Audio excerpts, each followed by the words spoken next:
അസ്സലാമു അലൈക്കും വറഹ്മത്തുള്ളാഹി. അൽഹംദുലില്ലാഹി വകഫ വസലാമുൻ അലാ മൻ ലാ നബിയ്യ അല്ലദീന ഇസ്തഫ അമ്മാ ബഅദ്. റബ്ബി ഇശ്റഹ് ലി സ്വദരി വയസ്സിർ ലി അംരി വഹ്ലുൽ ഉഖ്ദത മിൻ ലിസാനി യഫ്ഖഹു ഖൗലി. ഇപ്പോൾ കഴിഞ്ഞ ക്ലാസ്സിൽ നമ്മൾ റസൂലുള്ളാഹി സ്വല്ലല്ലാഹു അലൈഹി വസല്ലമയുടെ ചെറുപ്പ കാലഘട്ടത്തിൽ അല്ലെങ്കിൽ യുവത്വം എങ്ങനെയാണ് റസൂലുള്ളാഹി സ്വല്ലല്ലാഹു അലൈഹി വസല്ലമ ജീവിച്ചിരുന്നത് എന്നതിനെ പറ്റിയാണ് നമ്മൾ ചർച്ച ചെയ്തുകൊണ്ടിരുന്നത്. അപ്പോൾ അതിൽ എങ്ങനെയാണ് ചെയ്തിരുന്ന ജോലി, അതേപോലെ പ്രധാനപ്പെട്ട രണ്ട് സംഭവങ്ങൾ ഹിൽഫുൽ ഫുദൂൽ, അതേപോലെ അങ്ങനത്തെ ചില കരാറുകളെ പറ്റിയിട്ടൊക്കെ നമ്മൾ ചർച്ച ചെയ്തു. അല്ലെങ്കിൽ ഫിജാർ യുദ്ധം, അപ്പോൾ അന്ന് നടന്ന ഒരു യുദ്ധത്തിൽ റസൂലുള്ളാഹി സ്വല്ലല്ലാഹു അലൈഹി വസല്ലം എങ്ങനെയാണ് പങ്കെടുത്തത് എന്ന കാര്യങ്ങളെ പറ്റിയിട്ടൊക്കെയാണ് നമ്മൾ ചർച്ച ചെയ്തത്. അപ്പോൾ ഇനി നമ്മൾ കടക്കുന്നത് റസൂലുള്ളാഹി സ്വല്ലല്ലാഹു അലൈഹി വസല്ലമയുടെ 25ാമത്തെ വയസ്സിൽ, അഥവാ നമ്മൾ ചർച്ച ചെയ്തുകൊണ്ടിരിക്കുന്ന ആ പ്രായത്തിലാണ് റസൂലുള്ളാഹി സ്വല്ലല്ലാഹു അലൈഹി വസല്ലമ ഖദീജ ബീവിയുമായി നടക്കുന്ന ആ വിവാഹം. അപ്പോൾ ആ വിവാഹവും ആ വിവാഹത്തിലേക്ക് നയിച്ച സംഭവങ്ങളുമാണ് നമ്മൾ ഇന്ന് ചർച്ച ചെയ്യുന്നത്. അതോടൊപ്പം കഅബയുടെ പുനർനിർമ്മാണവും പ്രധാനപ്പെട്ട രണ്ട് സംഭവങ്ങൾ ആ ഒരു കാലഘട്ടത്തിൽ റസൂലുള്ളാഹി സ്വല്ലല്ലാഹു അലൈഹി വസല്ലമയുടെ ജീവിതത്തിൽ നടന്ന രണ്ട് പ്രധാനപ്പെട്ട സംഭവങ്ങളാണ്. അപ്പോൾ ഖദീജ ബീവിയുടെ ചരിത്രം നമ്മൾ വിശദമായിട്ട് ചർച്ച ചെയ്തിട്ടുണ്ട്. നമ്മുടെ ചാനലിൽ ഒരു 2 പാർട്ടായിട്ട് നമ്മൾ ഖദീജ ബീവിയുടെ ചരിത്രം ചർച്ച ചെയ്തിട്ടുണ്ട്. പക്ഷേ ഈ റസൂലുള്ളാഹി സ്വല്ലല്ലാഹു അലൈഹി വസല്ലമയുടെ സീറയുമായി ബന്ധപ്പെട്ട് നമ്മളത് വീണ്ടും പറയേണ്ടതായിട്ടുണ്ട്. അപ്പോൾ ഖദീജ ബീവി ആ നാട്ടിലെ പ്രമുഖയായ ഒരു ബിസിനസ് വുമൺ ആണ്. അവർ കച്ചവടം ചെയ്താണ് ജീവിച്ചിരുന്നത്. അപ്പോൾ അവരുടെ മൂത്ത സഹോദരി, അല്ലെങ്കിൽ ഖദീജ റളിയല്ലാഹു അൻഹയുടെ മൂത്ത സഹോദരിക്ക് ഇതുപോലെ ആട്ടിൻ കൂട്ടങ്ങൾ ഉണ്ടായിരുന്നു. അപ്പോൾ ഈ ആട്ടിൻ കൂട്ടങ്ങളെ മേയ്ക്കാൻ വേണ്ടി, അല്ലെങ്കിൽ അതിനെ നോക്കാൻ വേണ്ടിയിട്ട് ഇതുപോലെ നാട്ടിൽ റസൂലുള്ളാഹി സ്വല്ലല്ലാഹു അലൈഹി വസല്ലം ആടിനെ മേയ്ക്കാറുണ്ടായിരുന്നു എന്ന് ഞാൻ കഴിഞ്ഞ ക്ലാസ്സിൽ പറഞ്ഞു. അപ്പോൾ ഇതുപോലെ റസൂലുള്ളാഹി സ്വല്ലല്ലാഹു അലൈഹി വസല്ലമയെ ആട്ടിടയനായിക്കൊണ്ട് ഖദീജ ബീവിയുടെ മൂത്ത സഹോദരി അവരെ ഇതുപോലെ ചെറിയ ശമ്പളത്തിന് വേണ്ടിയിട്ട് അവരെ ഹയർ ചെയ്തിട്ടുണ്ടായിരുന്നു. അപ്പോൾ ഈ റസൂലുള്ളാഹി സ്വല്ലല്ലാഹു അലൈഹി വസല്ലമയും അതോടൊപ്പം തന്നെ മറ്റൊരു ചെറുപ്പക്കാരനെ, അപ്പോൾ ഇവർ രണ്ടുപേരും ഇതുപോലെ ആടുകളെ മേച്ചതിന് ശേഷം ഇവർക്ക് ശമ്പളം വാങ്ങാൻ വേണ്ടിയിട്ട് ഇവരുടെ അടുത്തേക്ക്, അഥവാ ഖദീജ ബീവിയുടെ മൂത്ത സഹോദരിയുടെ അടുത്തേക്ക് ഇവർ വരുന്നുണ്ട് ഈ ശമ്പളം വാങ്ങാൻ വേണ്ടിയിട്ട്. അപ്പോൾ റസൂലുള്ളാഹി സ്വല്ലല്ലാഹു അലൈഹി വസല്ലം പറഞ്ഞു, എനിക്ക് പകരം എൻ്റെ ശമ്പളം കൂടി താങ്കൾ കൈപ്പറ്റും, ഞാൻ നിങ്ങളുടെ അടുത്തുനിന്ന് വാങ്ങിക്കോളാം. അപ്പോൾ എന്താ കാര്യം, ഈ സ്ത്രീകളുടെ മുന്നിൽ പോകാൻ വേണ്ടിയിട്ട് എനിക്ക് അത് ഇഷ്ടമല്ല, അത് എനിക്ക് മടിയാണ് എന്ന് റസൂലുള്ളാഹി സ്വല്ലല്ലാഹു അലൈഹി വസല്ലം പറയുന്നുണ്ട്. അപ്പോൾ ഇത് പറയുമ്പോൾ ഖദീജ ബീവിയുടെ മൂത്ത സഹോദരിയുടെ അടുത്തേക്ക് ഈ പണം വാങ്ങാൻ വേണ്ടിയിട്ട് ഈ ചെറുപ്പക്കാരൻ പോകുമ്പോൾ അവരോട് ഖദീജ ബീവിയുടെ ഈ മൂത്ത സഹോദരി ചോദിക്കും, എന്തുകൊണ്ടാണ് മുഹമ്മദ് വരാഞ്ഞത് എന്നുള്ളത്. അപ്പോൾ അദ്ദേഹം കൊടുത്ത മറുപടി, റസൂലുള്ളാഹി സ്വല്ലല്ലാഹു അലൈഹി വസല്ലം അല്ല, മുഹമ്മദിന് മടിയാണ്, അല്ലെങ്കിൽ സ്ത്രീകളുടെ മുന്നിലേക്ക് സംസാരിക്കാനുള്ള ആ ഒരു ഹയാ ഉണ്ട് എന്ന് പറഞ്ഞപ്പോൾ ആ ഒരു സന്ദർഭത്തിൽ ഖദീജ ബീവി ആ സമയത്ത് ആ വീട്ടിലുണ്ട്. അപ്പോൾ ഖദീജ ബീവിയുടെ സഹോദരി റസൂലുള്ളാഹി സ്വല്ലല്ലാഹു അലൈഹി വസല്ലമയെ പറ്റിയിട്ട് വളരെ പ്രശംസിച്ച് പറയാൻ തുടങ്ങി. കാരണം റസൂലുള്ളാഹി സ്വല്ലല്ലാഹു അലൈഹി വസല്ലമയെ പറ്റി ആദ്യം അറിയാം. അപ്പോൾ റസൂലുള്ളാഹി സ്വല്ലല്ലാഹു അലൈഹി വസല്ലമയെ പറ്റി പ്രശംസിച്ച് സംസാരിക്കുകയാണ്. ഞാൻ ഇത്രയും മാന്യനായ, ഇത്രയും ഹയാ ഉള്ള, ഇത്രയും ആ നാട്ടിൽ ഏറ്റവും മാന്യനായ ഒരു ചെറുപ്പക്കാരനെ ഞാൻ വേറെ കണ്ടിട്ടില്ല എന്ന് പറഞ്ഞു തുടങ്ങിക്കൊണ്ട് ഖദീജ ബീവിയുടെ സഹോദരി റസൂലുള്ളാഹി സ്വല്ലല്ലാഹു അലൈഹി വസല്ലമയെ പറ്റി ഒരുപാട് അങ്ങ് പ്രശംസിച്ച് സംസാരിച്ചു. അതാണ് ആദ്യമായി ഖദീജ ബീവി റസൂലുള്ളാഹി സ്വല്ലല്ലാഹു അലൈഹി വസല്ലമയെ പറ്റി കേൾക്കുന്ന സന്ദർഭം എന്ന് പറയുന്നത്. അപ്പോൾ ഈ ഒരു സംഭവം കേട്ട ഉടനെ തന്നെ ഖദീജ ബീവിക്ക് ചെറിയൊരു താല്പര്യം റസൂലുള്ളാഹി സ്വല്ലല്ലാഹു അലൈഹി വസല്ലമയോട് അന്ന് തന്നെ തോന്നിയിട്ടുണ്ട് എന്ന് ചരിത്ര പുസ്തകങ്ങളിൽ പരിശോധിച്ചാൽ കാണാൻ പറ്റും. അപ്പോൾ ഖദീജ ബീവിയെ സംബന്ധിച്ചിടത്തോളം അവർ 2 പ്രാവശ്യം വിവാഹം കഴിച്ചതാണ് ഇതിനു മുമ്പ്. അപ്പോൾ ആദ്യത്തെ വിവാഹം, രണ്ടാമത്തെ വിവാഹത്തിലുള്ള ഭർത്താക്കന്മാർ മരണപ്പെടുകയും രണ്ടാമത്തെ ഭർത്താവിന് അവർക്ക് കുട്ടികൾ ഉണ്ടായിരുന്നില്ല. അതുകൊണ്ട് തന്നെ ആൺകുട്ടികളില്ലാത്തത് കൊണ്ട് മുഴുവൻ സ്വത്തും ഖദീജ ബീവി അനന്തരം എടുക്കുകയാണ് ചെയ്യുന്നത്. കാരണം അന്നത്തെ സാഹചര്യത്തിൽ ആൺകുട്ടികൾ ഉണ്ടെങ്കിൽ ഭാര്യമാർക്ക്, അഥവാ മരണപ്പെട്ട് കഴിഞ്ഞാൽ ഭാര്യയ്ക്ക് യാതൊന്നും ലഭിക്കുകയില്ല. പക്ഷേ ഇവിടെ ആൺകുട്ടികളില്ലാത്തത് കൊണ്ട് മുഴുവൻ സ്വത്തും ഖദീജ ബീവിയുടെ കൈകളിലേക്ക് വരികയാണ് അനന്തരം എടുത്തുകൊണ്ട്. അങ്ങനെയാണ് ഖദീജ ബീവി സമ്പന്നയാവുന്നത് ഇനീഷ്യലി. പിന്നെ ഈ കിട്ടിയ സമ്പത്ത് വെച്ച് ഖദീജ ബീവി എന്ത് ചെയ്യാണ്, കച്ചവടം ചെയ്യുകയാണ്. ധാരാളമായി കച്ചവടം ചെയ്യുകയും ഈ സമ്പത്ത് ഉപയോഗിച്ച് ബിസിനസ്സിൽ കൂടുതൽ ഇൻവെസ്റ്റ് ചെയ്തുകൊണ്ട് കൂടുതൽ പണം കൊയ്യുകയും ചെയ്ത ആ നാട്ടിലെ വളരെ ധനികയായ ഒരു സ്ത്രീയായിരുന്നു ഖദീജ റളിയല്ലാഹു അൻഹ. അപ്പോൾ ഇതുപോലെ ബിസിനസ്സിൽ ഇൻവെസ്റ്റ് ചെയ്തിട്ട് ഈ പണം എന്ത് ചെയ്യും, ഇത് ബിസിനസ്സിൽ ഇൻവെസ്റ്റ് ചെയ്യുക എന്ന് പറഞ്ഞു കഴിഞ്ഞാൽ നമ്മൾ പറഞ്ഞു റിഹ്ലത്ത ശിതാഇ വസൈഫ്, അതായത് സിറിയയിലേക്കും യമനിലേക്കും പോകുന്ന കച്ചവട സംഘത്തിലാണ് മെയിനായിട്ട് അന്നത്തെ ബിസിനസ്. അപ്പോൾ ആ ബിസിനസ്സിൽ ഈ സിറിയയിലേക്കും യമനിലേക്കും പോയിക്കൊണ്ട് അത് കച്ചവടം ചെയ്ത് കൊണ്ടുവരണമെങ്കിൽ ഖദീജ ബീവിക്ക് അവരുടെ കൂടെ യാത്ര ചെയ്യാനോ ഇത് ഫിസിക്കലി പോസിബിൾ അല്ല. അതുകൊണ്ട് അവർ എപ്പോഴും ഒരാളെ ഹയർ ചെയ്ത് അല്ലെങ്കിൽ വാടകയ്ക്ക് എടുത്തുകൊണ്ട് അവരുമായിട്ടൊരു ധാരണയിലെത്തും, പ്രോഫിറ്റ് ഷെയറിലെത്തും. അപ്പം അന്ന് സാമ്പത്തിക അല്ലെങ്കിൽ ഒരു ജോലി ഏൽപ്പിച്ചുകൊണ്ട് ഒരു ശമ്പളത്തിന് ആരെയും കിട്ടൂല, മറിച്ച് ഒരു ശതമാനം പ്രോഫിറ്റ്, അതായത് ഇത്ര ശതമാനം ലാഭം നിങ്ങൾക്ക്, ബാക്കി മുഴുവൻ ലാഭം എനിക്ക് എന്നുള്ള അവസ്ഥയിലായിരുന്നു അന്നത്തെ കച്ചവടം ഉണ്ടായിരുന്നത്. അപ്പോൾ ഖദീജ ബീവി ഇതുപോലെ ലാഭത്തിന്റെ അടിസ്ഥാനത്തിൽ കണക്ക് സംസാരിച്ചുകൊണ്ട് ചില ആളുകളെ ഇത് ഏൽപ്പിക്കുമായിരുന്നു. അതിന് മുദാറബ എന്നാണ് അറബി ഭാഷയിൽ പറയുന്നത്. അപ്പോൾ സാധാരണയായിക്കൊണ്ട് ഈ കൊണ്ടുപോകുന്ന ആള് ഖദീജ ബീവി മിക്കവാറും സമയത്ത് പറ്റിക്കപ്പെടുകയാണ് ചെയ്യാറുണ്ടായിരുന്നത്. അതായത് ഖദീജ ബീവിക്ക് അർഹതപ്പെട്ട ലാഭം ഒരിക്കലും ലഭിക്കാറുണ്ടായിരുന്നില്ല. മിക്കവാറും ഇവർ എന്തു ചെയ്യും, അത് കൊണ്ടുപോയിട്ട് അതിൽ നിന്ന് നല്ലൊരു വിഹിതം പറ്റിച്ചുകൊണ്ട് അവർ കുറഞ്ഞ ലാഭം മാത്രമേ ഖദീജ ബീവിക്ക് കൊടുക്കാറുണ്ടായിരുന്നുള്ളൂ. അപ്പോൾ ഈ കാരണം എന്താണെന്ന് വെച്ചാൽ, അപ്പോൾ ഖദീജ ബീവിക്ക് വേറെ ഓപ്ഷനും ഇല്ല. കാരണം ഇങ്ങനെ ആരെങ്കിലൊക്കെ ഹയർ ചെയ്തുകൊണ്ട് പറഞ്ഞയച്ചേ പറ്റുള്ളൂ. അപ്പോൾ ഈ ഒരു സന്ദർഭത്തിൽ മൂത്ത സഹോദരി ഇതുപോലെ റസൂലുള്ളാഹി സ്വല്ലല്ലാഹു അലൈഹി വസല്ലമയുടെ സത്യസന്ധതയെ പറ്റിയൊക്കെ സംസാരിച്ചപ്പോൾ, മാന്യതയെ പറ്റിയൊക്കെ സംസാരിച്ചപ്പോൾ ഖദീജ ബീവിക്ക് തോന്നുകയാണ്, ഞാൻ എന്തുകൊണ്ട് റസൂലുള്ളാഹി സ്വല്ലല്ലാഹു അലൈഹി വസല്ലമയെ അടുത്ത കച്ചവട സംഘത്തിൽ അദ്ദേഹത്തെ എന്തുകൊണ്ട് വാടകയ്ക്ക് എടുത്തുകൂടാ, അല്ലെങ്കിൽ അദ്ദേഹവുമായി എന്തുകൊണ്ട് കച്ചവടം ചെയ്തുകൂടാ എന്ന് ഖദീജ ബീവിക്ക് തോന്നുകയും റസൂലുള്ളാഹി സ്വല്ലല്ലാഹു അലൈഹി വസല്ലമയെ ഈ ആവശ്യം പറഞ്ഞുകൊണ്ട് സമീപിക്കുകയും ചെയ്യണം. അപ്പം നമ്മൾ മനസ്സിലാക്കേണ്ടത്, റസൂലുള്ളാഹി സ്വല്ലല്ലാഹു അലൈഹി വസല്ലമയെ സംബന്ധിച്ചിടത്തോളം ഈ ഫീൽഡിൽ തീരെ എക്സ്പീരിയൻസ് ഇല്ല. അതായത് കച്ചവട സംഘവുമായി ബന്ധപ്പെട്ട് ഒറ്റയ്ക്ക് പോയി ആ കച്ചവട സംഘത്തെ നയിച്ച് അവിടെ നിന്ന് കച്ചവടം ചെയ്തുകൊണ്ട് ലാഭം തിരിച്ചു കൊണ്ടുവരുന്ന യാതൊരുവിധ എക്സ്പീരിയൻസും റസൂലുള്ളാഹി സ്വല്ലല്ലാഹു അലൈഹി വസല്ലമയ്ക്ക് ഇല്ല. പക്ഷേ ഈ എക്സ്പീരിയൻസ് ഇല്ലായ്മ എന്നതല്ല, അപ്പോൾ മറിച്ച് ഇവിടെ സത്യസന്ധതക്കാണ്, അല്ലെങ്കിൽ സത്യസന്ധമായി ജോലി ചെയ്യാൻ തയ്യാറായ ഒരാൾക്ക് എപ്പോഴും ജോലി സാധ്യത ഉണ്ടാവുമെന്ന് കൂടി ഇതോടൊപ്പം എനിക്ക് ഇതുമായി ബന്ധപ്പെടുത്തി പറയാൻ ആണ് എനിക്ക് തോന്നുന്നത്. കാരണം എന്താണെന്ന് വെച്ച് കഴിഞ്ഞാൽ, ഇപ്പോൾ പലപ്പോഴും നമ്മൾ കേൾക്കും നമ്മളെ കഴിവ് കൊണ്ട് മാത്രം തന്നെ നമ്മൾ ജോലി കിട്ടുന്നില്ല. നമ്മൾ സത്യസന്ധമായി നമ്മൾ ചെയ്യുന്ന ജോലി, നമ്മൾ എന്താണോ നമുക്ക് ലഭിക്കുന്ന വേതനത്തിനനുസരിച്ച് നമ്മൾ സത്യസന്ധമായിട്ട് ജോലി ചെയ്യാൻ തയ്യാറാണെന്നുണ്ടെങ്കിൽ, ആ ഒരു മനസ്സുണ്ടെന്നുണ്ടെങ്കിൽ നമുക്ക് എപ്പോഴാണെങ്കിലും ഒരു ജോലി ലഭിക്കും. നമ്മുടെ എക്സ്പീരിയൻസോ കാര്യങ്ങളോ ഒന്നുമല്ല, മറിച്ച് നമുക്ക് വലിയ വലിയ അവസരങ്ങൾ തുറന്ന് ലഭിക്കും എന്നുള്ളത് റസൂലുള്ളാഹി സ്വല്ലല്ലാഹു അലൈഹി വസല്ലമയുടെ ചരിത്രത്തിൽ നമുക്ക് മനസ്സിലാക്കാൻ പറ്റും. അപ്പോൾ യാതൊരുവിധ എക്സ്പീരിയൻസും ഇല്ലാത്ത റസൂലുള്ളാഹി സ്വല്ലല്ലാഹു അലൈഹി വസല്ലമയെ ഖദീജ ബീവി എന്ത് ചെയ്യാണ്, ഈ കച്ചവടം ഏൽപ്പിക്കുകയാണ്. അതോടൊപ്പം തന്നെ അപ്പോൾ ഖദീജ ബീവി ഈ ഒരു ആവശ്യം ഉന്നയിച്ചപ്പോൾ റസൂലുള്ളാഹി സ്വല്ലല്ലാഹു അലൈഹി വസല്ലമ ചെയ്യുന്നത് നേരെ അബൂ താലിബിന്റെ അടുത്ത് പോയി സമ്മതം ചോദിക്കണം. അപ്പോൾ അബൂ താലിബിന്റെ അടുത്ത് പോയി സമ്മതം ചോദിക്കുമ്പോൾ അബൂ താലിബ് പറയാണ്, തീർച്ചയായിട്ടും ഇതാണ് ഏറ്റവും നല്ല ജോലി, നീ ഇപ്പോൾ ചെയ്യുന്നതിനേക്കാൾ നല്ല ജോലിയാണ്, അതുകൊണ്ട് അള്ളാഹു സുബ്ഹാനഹു വ തആല നിനക്ക് ബർക്കത്ത് ചെയ്തിട്ടുണ്ട്, അതുകൊണ്ട് നീ തീർച്ചയായിട്ടും ഒരിക്കലും നോ എന്ന് പറയരുത്, തീർച്ചയായിട്ടും ഈ ജോലിയായിട്ട് മുന്നോട്ട് പോകണം. അപ്പോൾ ഖദീജ ബീവി ഇവിടെ റസൂലുള്ളാഹി സ്വല്ലല്ലാഹു അലൈഹി വസല്ലമയുടെ കൂടെ വെച്ച പ്രോഫിറ്റ് ഷെയറിന്റെ പെർസെൻറ്റേജ് എന്ന് പറയുന്നത് 50%, അതായത് പകുതി ലാഭം റസൂലുള്ളാഹി സ്വല്ലല്ലാഹു അലൈഹി വസല്ലമയ്ക്കും ബാക്കി പകുതി ഖദീജ ബീവിക്കും എന്നുള്ള ഒരു ധാരണയുടെ അടിസ്ഥാനത്തിൽ റസൂലുള്ളാഹി സ്വല്ലല്ലാഹു അലൈഹി വസല്ലമ ഈ കച്ചവട സംഘവുമായി പുറപ്പെടുകയാണ്. അപ്പോൾ ഖദീജ ബീവി കൂടെ ഒരു ഭൃത്യനെയും കൂടി പറഞ്ഞയക്കുന്നുണ്ട്, മൈസറ എന്ന് പറയുന്ന ചരിത്രത്തിൽ നമ്മൾ കേട്ട് പരിചയമുള്ള ഒരു പേരാണ്. അപ്പോൾ ഡമസ്കസിലെ ബാസ്ര എന്ന് പറയുന്ന ഒരു പ്രദേശമുണ്ട്. അതായത് ഇന്നത്തെ ബസറ അല്ല, മറിച്ച് അന്ന് ബാസ്ര എന്ന് പറയുന്ന ഒരു പ്രദേശം ഡമസ്കസിന് തൊട്ട് പുറത്തായിട്ടുള്ള ഒരു പ്രദേശത്താണ് ഏറ്റവും വലിയ മാർക്കറ്റ് പ്ലേസ് അന്ന് ഉണ്ടായിരുന്ന ഏറ്റവും വലിയ കച്ചവട സ്ഥലം. അപ്പോൾ അന്ന് അവിടെയായിരുന്നു എല്ലാ സാമ്പത്തിക ക്രയവിക്രയങ്ങളും നടന്നുകൊണ്ടിരുന്നത്. അപ്പോൾ അവിടെ വെച്ചിട്ട് അവിടെ വരെ പോയിക്കൊണ്ട് റസൂലുള്ളാഹി സ്വല്ലല്ലാഹു അലൈഹി വസല്ലമ ഈ കച്ചവട സംഘവുമായി അവിടെ ഏറ്റവും പോയി അവിടെ നിന്ന് കച്ചവടം ചെയ്തുകൊണ്ട് തിരിച്ചു വരികയാണ്. അപ്പോൾ മുൻപ് ഖദീജ ബീവിയുമായിട്ട് ലാഭത്തിന്റെ ശതമാനം ചിലപ്പോൾ 50% ലാഭമൊന്നും ഖദീജ ബീവി ആർക്കും വാഗ്ദാനം ചെയ്തിട്ടുണ്ടാവില്ല. പക്ഷെ 50% വാഗ്ദാനം ചെയ്ത റസൂലുള്ളാഹി സ്വല്ലല്ലാഹു അലൈഹി വസല്ലമയിൽ നിന്ന് കിട്ടിയ ലാഭം 2-3 ഇരട്ടിയായിരുന്നു. കാരണം മുൻപ് 30-40-20% കൊടുത്തിരുന്ന ആളുകളെ ഉണ്ടാക്കി കൊടുത്തിരുന്ന ലാഭത്തെക്കാൾ കൂടുതൽ ലാഭമാണ് 50% എടുത്തിട്ടും റസൂലുള്ളാഹി സ്വല്ലല്ലാഹു അലൈഹി വസല്ലം ഖദീജ ബീവി കൊടുത്തത്. കാരണം എന്താണെന്ന് വെച്ച് കഴിഞ്ഞാൽ, ഒന്ന് അല്ലാഹു സുബ്ഹാനഹു വ തആല റസൂലുള്ളാഹി സ്വല്ലല്ലാഹു അലൈഹി വസല്ലം എന്ത് ചെയ്താലും അതിൽ ബർക്കത്ത് ചെയ്തിട്ടുണ്ടായിരുന്നു എന്നുള്ളത് നമ്മൾ ചരിത്രത്തിൽ കണ്ടല്ലോ.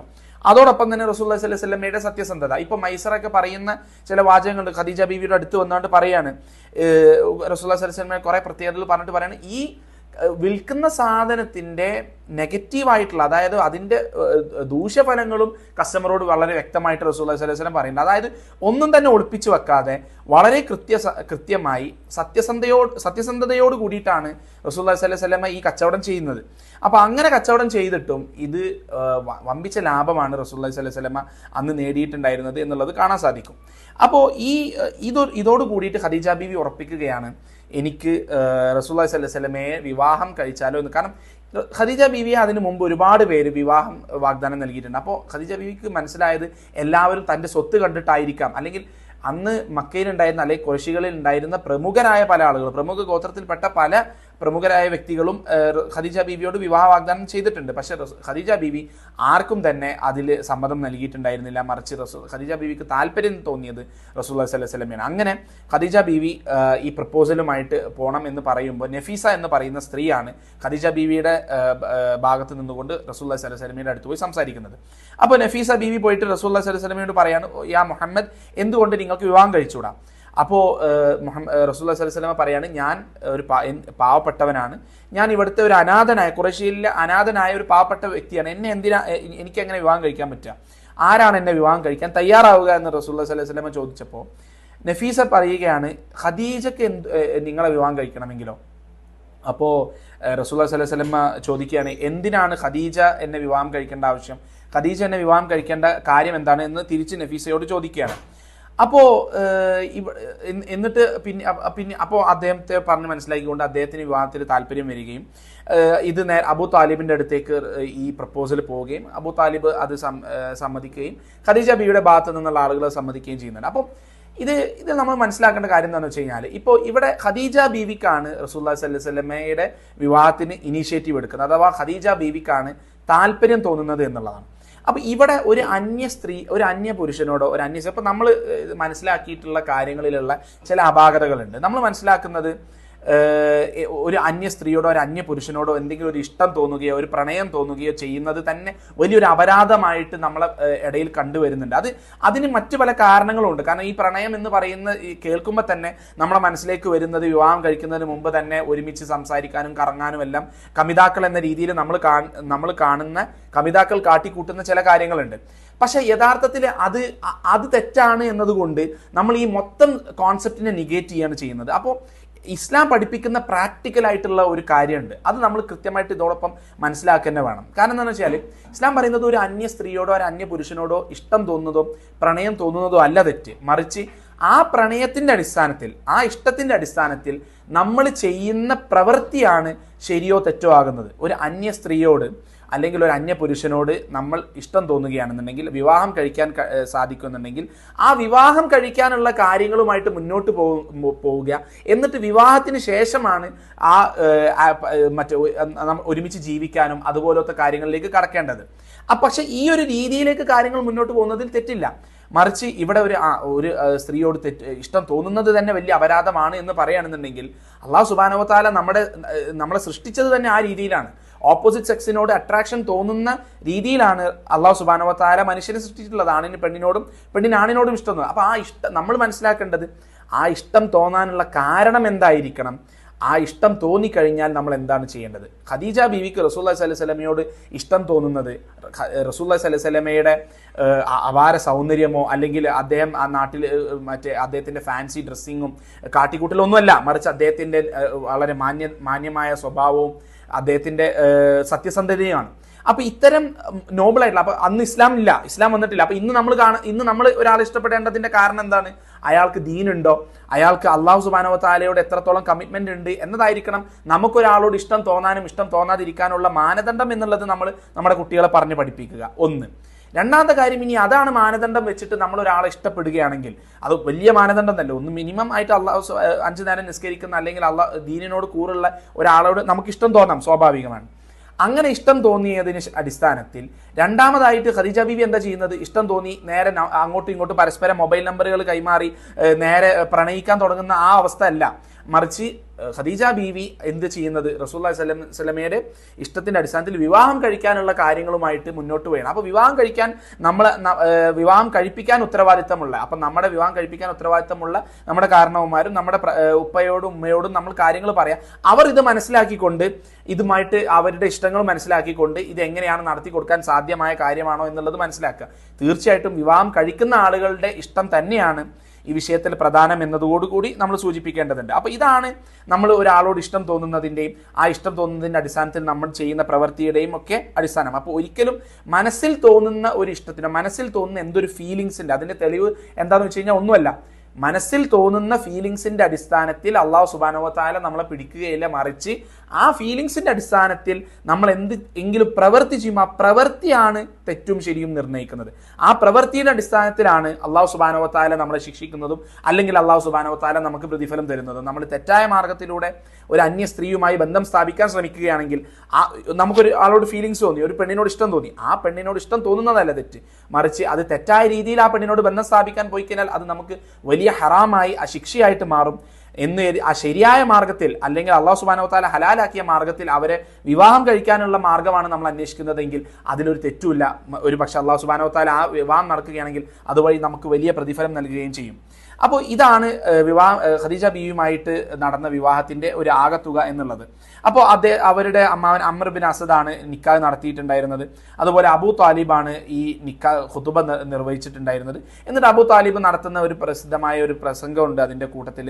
അപ്പോൾ മക്കയിൽ വെച്ചിട്ട് ഇതുപോലെ ഇത്രയും നോബിളായിട്ടുള്ള ഇത്രയും മാന്യനായ ഒരു പുരുഷനെ എൻ്റെ ഈ അനന്തരവൻ അല്ലാതെ വേറൊരാളും ഇല്ല, മക്കയിൽ ഇത്രയും മാന്യനായ ഒരു പുരുഷൻ വേറെ ആളില്ല എന്നുള്ള രീതിയിലൊക്കെ അബൂ താലിബ് വളരെ ഇൻട്രസ്റ്റിംഗ് ആയിട്ടുള്ള രീതിയിൽ ഒരു ഖുതുബ നടത്തുന്നത് നമുക്ക് കാണാൻ സാധിക്കും. ഇനി ഇതുപോലെ ഖദീജ ബീവിക്ക് ഒരു മകൻ ഉണ്ടായിരുന്നു. ആദ്യത്തെ വിവാഹത്തിൽ ഉണ്ടായിരുന്ന ഒരു മകൻ ഉണ്ടായിരുന്നു. ആ മകന്റെ പേര് ഹാല എന്നാണ്. അപ്പോൾ ചില റിപ്പോർട്ടുകൾ കാണാൻ പറ്റും ഹാല എന്ന് പറയുന്ന വ്യക്തി ഇസ്ലാം സ്വീകരിക്കുകയും ഇസ്ലാമിലാണ് മരണപ്പെട്ടത് എന്ന് കാണാൻ പറ്റും. അപ്പോൾ റസൂലുള്ളാഹി സ്വല്ലല്ലാഹു അലൈഹി വസല്ലമയുടെ വിവാഹം കഴിച്ചിരുന്ന പ്രായം 25 വയസ്സാണ് എന്നതിൽ ചർച്ചയില്ല. അത് നമുക്ക് എല്ലാവർക്കും അറിയാം. അതിൽ മിക്കവാറും ആളുകൾ അതിൽ അംഗീകരിച്ചിട്ടുള്ളതാണ്. എപ്പോഴാണ് ഖദീജ ബീവി റസൂലുള്ളാഹി സ്വല്ലല്ലാഹു അലൈഹി വസല്ലമയെ വിവാഹം കഴിക്കുമ്പോൾ ഉണ്ടായിരുന്ന പ്രായം എന്നത് അഭിപ്രായ വ്യത്യാസമുള്ള വിഷയമാണ്. അതിൽ നമ്മൾ സാധാരണയായി കേട്ടിട്ടുള്ള അഭിപ്രായം 40 വയസ്സാണ് എന്നുള്ളത്. അതായത് ഖദീജ ബീവിക്ക് 40 ആവുമ്പോൾ റസൂലുള്ളാഹി സ്വല്ലല്ലാഹു അലൈഹി വസല്ലമയ്ക്ക് 25. ഇതായിരുന്നു നമ്മൾ കേട്ടിട്ടുണ്ടായിരുന്ന പ്രായം. അപ്പോൾ ഈ അഭിപ്രായം പറഞ്ഞിട്ടുള്ളത് അൽ വാഖിദിയാണ്. അൽ വാഖിദി പറയുന്നത് 65-ാമത്തെ വയസ്സിലാണ്. അത് 25 വർഷമായിരുന്നു അവരുടെ ദാമ്പത്യ ജീവിതം. അപ്പോൾ 65-ാമത്തെ വയസ്സിലാണ് ഖദീജ ബീവി മരണപ്പെടുന്നത് എന്നാണ് വാഖിദി പറയുന്നത്. പക്ഷേ ഈ വിഷയത്തിൽ മറ്റ് കുറച്ചുകൂടി ഒതന്റിക് ആയിട്ടുള്ള കുറച്ചും കൂടി ബലമുള്ള അഭിപ്രായം പറഞ്ഞ മറ്റു ചില പണ്ഡിതന്മാരുണ്ട്. ഇപ്പം ഇമാം ബൈഹഖി, ഇമാം ഇബിൻ കസീറിനെ പോലുള്ള പണ്ഡിതന്മാർ അവർ പറയുന്നത് ഖദീജ ബീവി മരണപ്പെട്ടത് തൻ്റെ 50 വയസ്സുകൾ 50-നോട് ചേർന്നിട്ടുള്ള വയസ്സിലായിരുന്നു ഖദീജ ബീവി മരണപ്പെട്ടത് എന്നുള്ളത്. അപ്പോൾ മരണപ്പെട്ടത് 50 വയസ്സിനോട് ചേർന്നിട്ടുള്ള പ്രായത്തിലാണെന്നുണ്ടെങ്കിൽ ഡൈനാമിക്സ് ആകെ മാറി. അപ്പോൾ ഖദീജ ബീവിയുടെ വിവാഹപ്രായം മാറി. അപ്പോൾ ഹിഷാം അൽ കൽബി എന്ന് പറയുന്ന പണ്ഡിതൻ പറയുന്നതും ഇബിൻ ഇസ്ഹാഖ് എന്ന് പറയുന്ന സീറയിൽ ഏറ്റവും ആധികാരികതയുള്ള പണ്ഡിതൻ പറയുന്നത് ഖദീജ ബീവി റസൂലുള്ളാഹി സ്വല്ലല്ലാഹു അലൈഹി വസല്ലം വിവാഹം കഴിക്കുമ്പോൾ 28 വയസ്സായിരുന്നു എന്നുള്ളത്. അതായത് റസൂലുള്ളാഹി സ്വല്ലല്ലാഹു അലൈഹി വസല്ലമയേക്കാൾ 3 വയസ്സിന് മൂത്തതായിരുന്നു, 15 വയസ്സിന് മൂത്തതായിരുന്നില്ല എന്നുള്ളത്. അപ്പോൾ നമുക്ക് സാധാരണ ഖദീജ ബീവിയുടെ ത്യാഗം പറയാൻ വേണ്ടി 15 വയസ്സ് മൂത്തതായിരുന്നു എന്ന് പറയാനാണ് നമുക്ക് സാധാരണ ഇഷ്ടം ഉണ്ടാവുക. പക്ഷെ 3 വയസ്സിന് മൂത്തതായിരുന്നു, 2 പ്രാവശ്യം ഭർത്താക്കന്മാർ മരണപ്പെട്ടതിന് ശേഷം 3ാമത്തെ വിവാഹമായിരുന്നു എന്നുള്ളത് ഒക്കെ തന്നെ മതി അവരുടെ ത്യാഗം എന്താണെന്ന് മനസ്സിലാക്കാൻ വേണ്ടിയിട്ട്. ഇപ്പോൾ റസൂലുള്ളാഹി സ്വല്ലല്ലാഹു അലൈഹി വസല്ലമ ഹിറാ ഗുഹയിലേക്ക് പോകുന്ന സമയത്ത് അവർക്ക് ഭക്ഷണം നൽകുന്ന സമയത്തും ഖദീജ ബീവിക്ക് അത്യാവശ്യം പ്രായമുണ്ട്, 35 വയസ്സിന്റെ മുകളിൽ പ്രായമുണ്ട്. അപ്പോൾ 40 വയസ്സിന് 35 അല്ല, ആ സമയത്ത് 42-43 വയസ്സ് പ്രായം ഉണ്ടാവും. ഈ 3 വയസ്സിന് ആണ് മൂത്തത് എന്നുള്ളത്. അല്ലാഹു ആലം ഈ 3 വയസ്സിന് മൂത്തതായിരുന്നു എന്ന അഭിപ്രായത്തിനാണ് കൂടുതൽ ബലം കാണുന്നത്. കാരണം മറ്റ് പല കാരണങ്ങൾ കൂടി. കാരണം റസൂലുള്ളാഹി സ്വല്ലല്ലാഹു അലൈഹി വസല്ലമക്ക് മറ്റൊരു കാരണം കൂടി പണ്ഡിതന്മാർ പറയുന്നത് റസൂലുള്ളാഹി സ്വല്ലല്ലാഹു അലൈഹി വസല്ലമക്ക് ഖദീജ ബീവിയിൽ 6 മക്കൾ ഉണ്ടായിരുന്നു. 6 മക്കൾ. അപ്പം ഇങ്ങനെ ഒരു 6 മക്കളെ പ്രസവിക്കണമെങ്കിൽ അതിനും അനുയോജ്യമായ പ്രായം 28 വയസ്സ് മുതൽ അങ്ങോട്ടാണെങ്കിലായിരിക്കും എന്നതാണ് പണ്ഡിതന്മാരുടെ ഭാഷ്യം. അതുകൊണ്ട് അള്ളാഹു ആലം 28 വയസ്സായിരുന്നു ഖദീജ ബീവിക്ക് എന്നതാണ് എനിക്ക് വ്യക്തിപരമായിട്ട് തോന്നുന്ന കുറച്ചും കൂടി ബലമായിട്ടുള്ള അഭിപ്രായമായിട്ട് തോന്നുന്നത്. ഇനി ഖദീജ ബീവിയുടെ മഹത്വം. അപ്പോൾ ഖദീജ ബീവിയുമായിട്ടുള്ള പിന്നീടുള്ള അപ്പോൾ 25 വർഷത്തേക്ക് അല്ലെങ്കിൽ ഇപ്പോൾ 15 വർഷം, ഇപ്പോൾ 25-ാമത്തെ വയസ്സ് നുബുവത്ത് റസൂലുള്ളാഹി സ്വല്ലല്ലാഹു അലൈഹി വസല്ലം വിവാഹം കഴിക്കുന്നു. 15 വർഷക്കാലം കഴിഞ്ഞിട്ടാണ് നുബുവത്ത് ലഭിക്കുന്നത്. അപ്പോൾ ഈ ഒരു കാലഘട്ടം, ഈ 15 വർഷം സമയം ഖദീജ ബീവിയുമായിട്ടുള്ള വിവാഹമാണ് റസൂലുള്ളാഹി സ്വല്ലല്ലാഹു അലൈഹി വസല്ലമയുടെ ജീവിതമാണ് റസൂലുള്ളാഹി സ്വല്ലല്ലാഹു അലൈഹി വസല്ലമയുടെ ആകത്തുക എന്ന് പറയുന്നത് ആ ഒരു കാലഘട്ടം. അപ്പോൾ ഖദീജ ബീവിയുടെ മഹത്വം എന്നുള്ളത് നമുക്ക് ഈ ഒരു കാലഘട്ടത്തിൽ നിന്നാണ് പിന്നീട് മനസ്സിലാക്കാൻ സാധിക്കുക. അപ്പോൾ ഒരുപാട് മഹത്വങ്ങൾ ഖദീജ ബീവിയെ പറ്റി പറഞ്ഞപ്പോൾ നുബുവത്ത് ലഭിച്ചതിന് ശേഷം ഒരുപാട് സമയം റസൂലുള്ളാഹി സ്വല്ലല്ലാഹു അലൈഹി വസല്ലമയുടെ കൂടെ എല്ലാ കഷ്ടപ്പാടിലും, അല്ലെങ്കിൽ 3 വർഷം സ്വന്തം ട്രൈബിൽ നിന്ന് ബാൻ ചെയ്യപ്പെട്ടിട്ട് മലമുകളിൽ പോയി ഇലകൾ ഭക്ഷിച്ച് ജീവിക്കേണ്ട അവസ്ഥ വന്നപ്പോഴും ഖദീജ ബീവി കൂടെയുണ്ട് ഷഅബ് അബി താലിബിൽ 3 വർഷത്തോളം. അപ്പോൾ ഖദീജ ബീവി ഒരിക്കൽ പോലും പരാതി പറയാത്ത എന്തൊരു കാര്യത്തിന് ഖദീജ ബീവിയുടെ ഏറ്റവും വലിയ പ്രത്യേകത എന്ന് പറയുന്നത് റസൂലുള്ളാഹി സ്വല്ലല്ലാഹു അലൈഹി വസല്ലം എന്ത് ചെയ്താലും ഏറ്റവും അതിനെ മുന്നിൽ നിന്നുകൊണ്ട് സപ്പോർട്ട് ചെയ്യുക. അതായത് ഖദീജ ബീവിക്ക് അറിയാം 100% അത്രയും ഇൻ്റലിജൻ്റ് ആയിട്ടുള്ള ഒരു സ്ത്രീ ആയിരുന്നു. അത് അത്രയും ഷാർപ്പായിട്ടുള്ള ഒരു സ്ത്രീ ആയിരുന്നു. അപ്പോൾ എന്ത് കാര്യം ചെയ്യുമ്പോൾ റസൂലുള്ളാഹി സ്വല്ലല്ലാഹു അലൈഹി വസല്ലം ചെയ്യുന്നുണ്ടെങ്കിൽ അതിലൊരു കാര്യം ഉണ്ടാവും എന്ന് ആദ്യമേ മനസ്സിലാക്കിയതുകൊണ്ട് റസൂലുള്ളാഹി സ്വല്ലല്ലാഹു അലൈഹി വസല്ലം നന്മയെ ഉദ്ദേശിക്കുന്നുള്ളൂ എന്ന് ആദ്യം മനസ്സിലാക്കി വെച്ചു.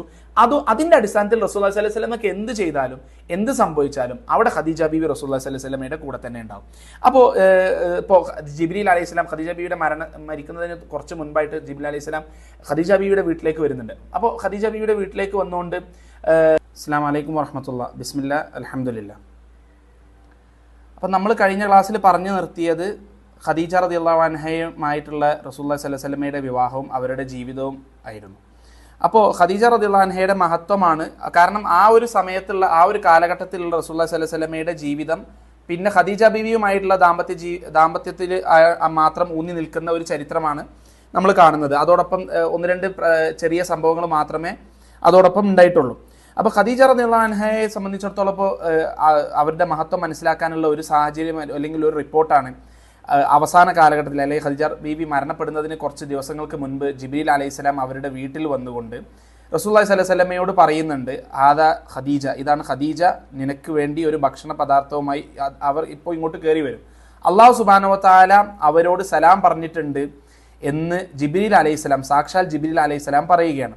അപ്പോൾ അതാണ് അവരുടെ മഹത്വം.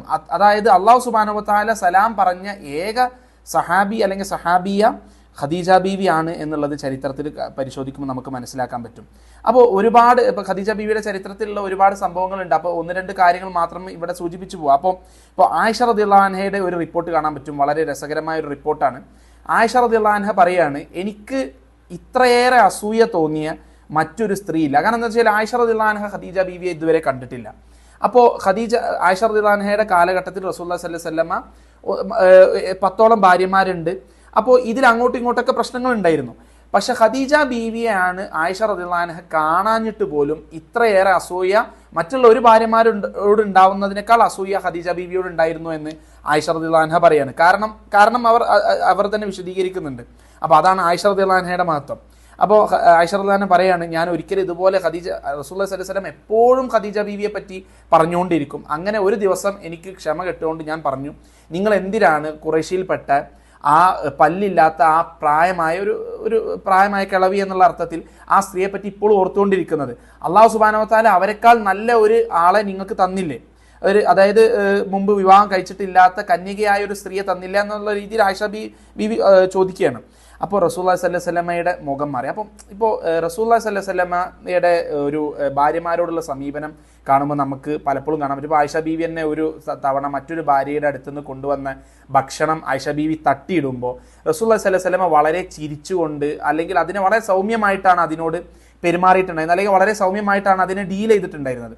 പക്ഷേ ആയിഷ റളിയല്ലാഹു അൻഹ ഖദീജ ബീവിയെ പറ്റി ഈ കുറ്റം അങ്ങോട്ട് പറഞ്ഞപ്പോൾ അല്ലെങ്കിൽ റസൂലുള്ളാഹി സ്വല്ലല്ലാഹു അലൈഹി വസല്ലമക്ക് അത് സഹിക്കാൻ കഴിയുന്നില്ല. അല്ലെങ്കിൽ റസൂലുള്ളാഹി സ്വല്ലല്ലാഹു അലൈഹി വസല്ലമയുടെ മുഖം മാറി, ദേഷ്യം വന്നു. എന്നിട്ട് റസൂലുള്ളാഹി സ്വല്ലല്ലാഹു അലൈഹി വസല്ലമ പോയിന്റ് ബ്ലാങ്കിൽ പറയാണ്, ആയിഷ ബീവിയുടെ മുഖത്ത് നോക്കി പറയാണ്, വല്ലാഹി അല്ല, അള്ളാഹു സുബ്ഹാനഹു വ തആല ഖദീജയേക്കാൾ നല്ലൊരു സ്ത്രീയെ എനിക്ക് നൽകിയിട്ടില്ല.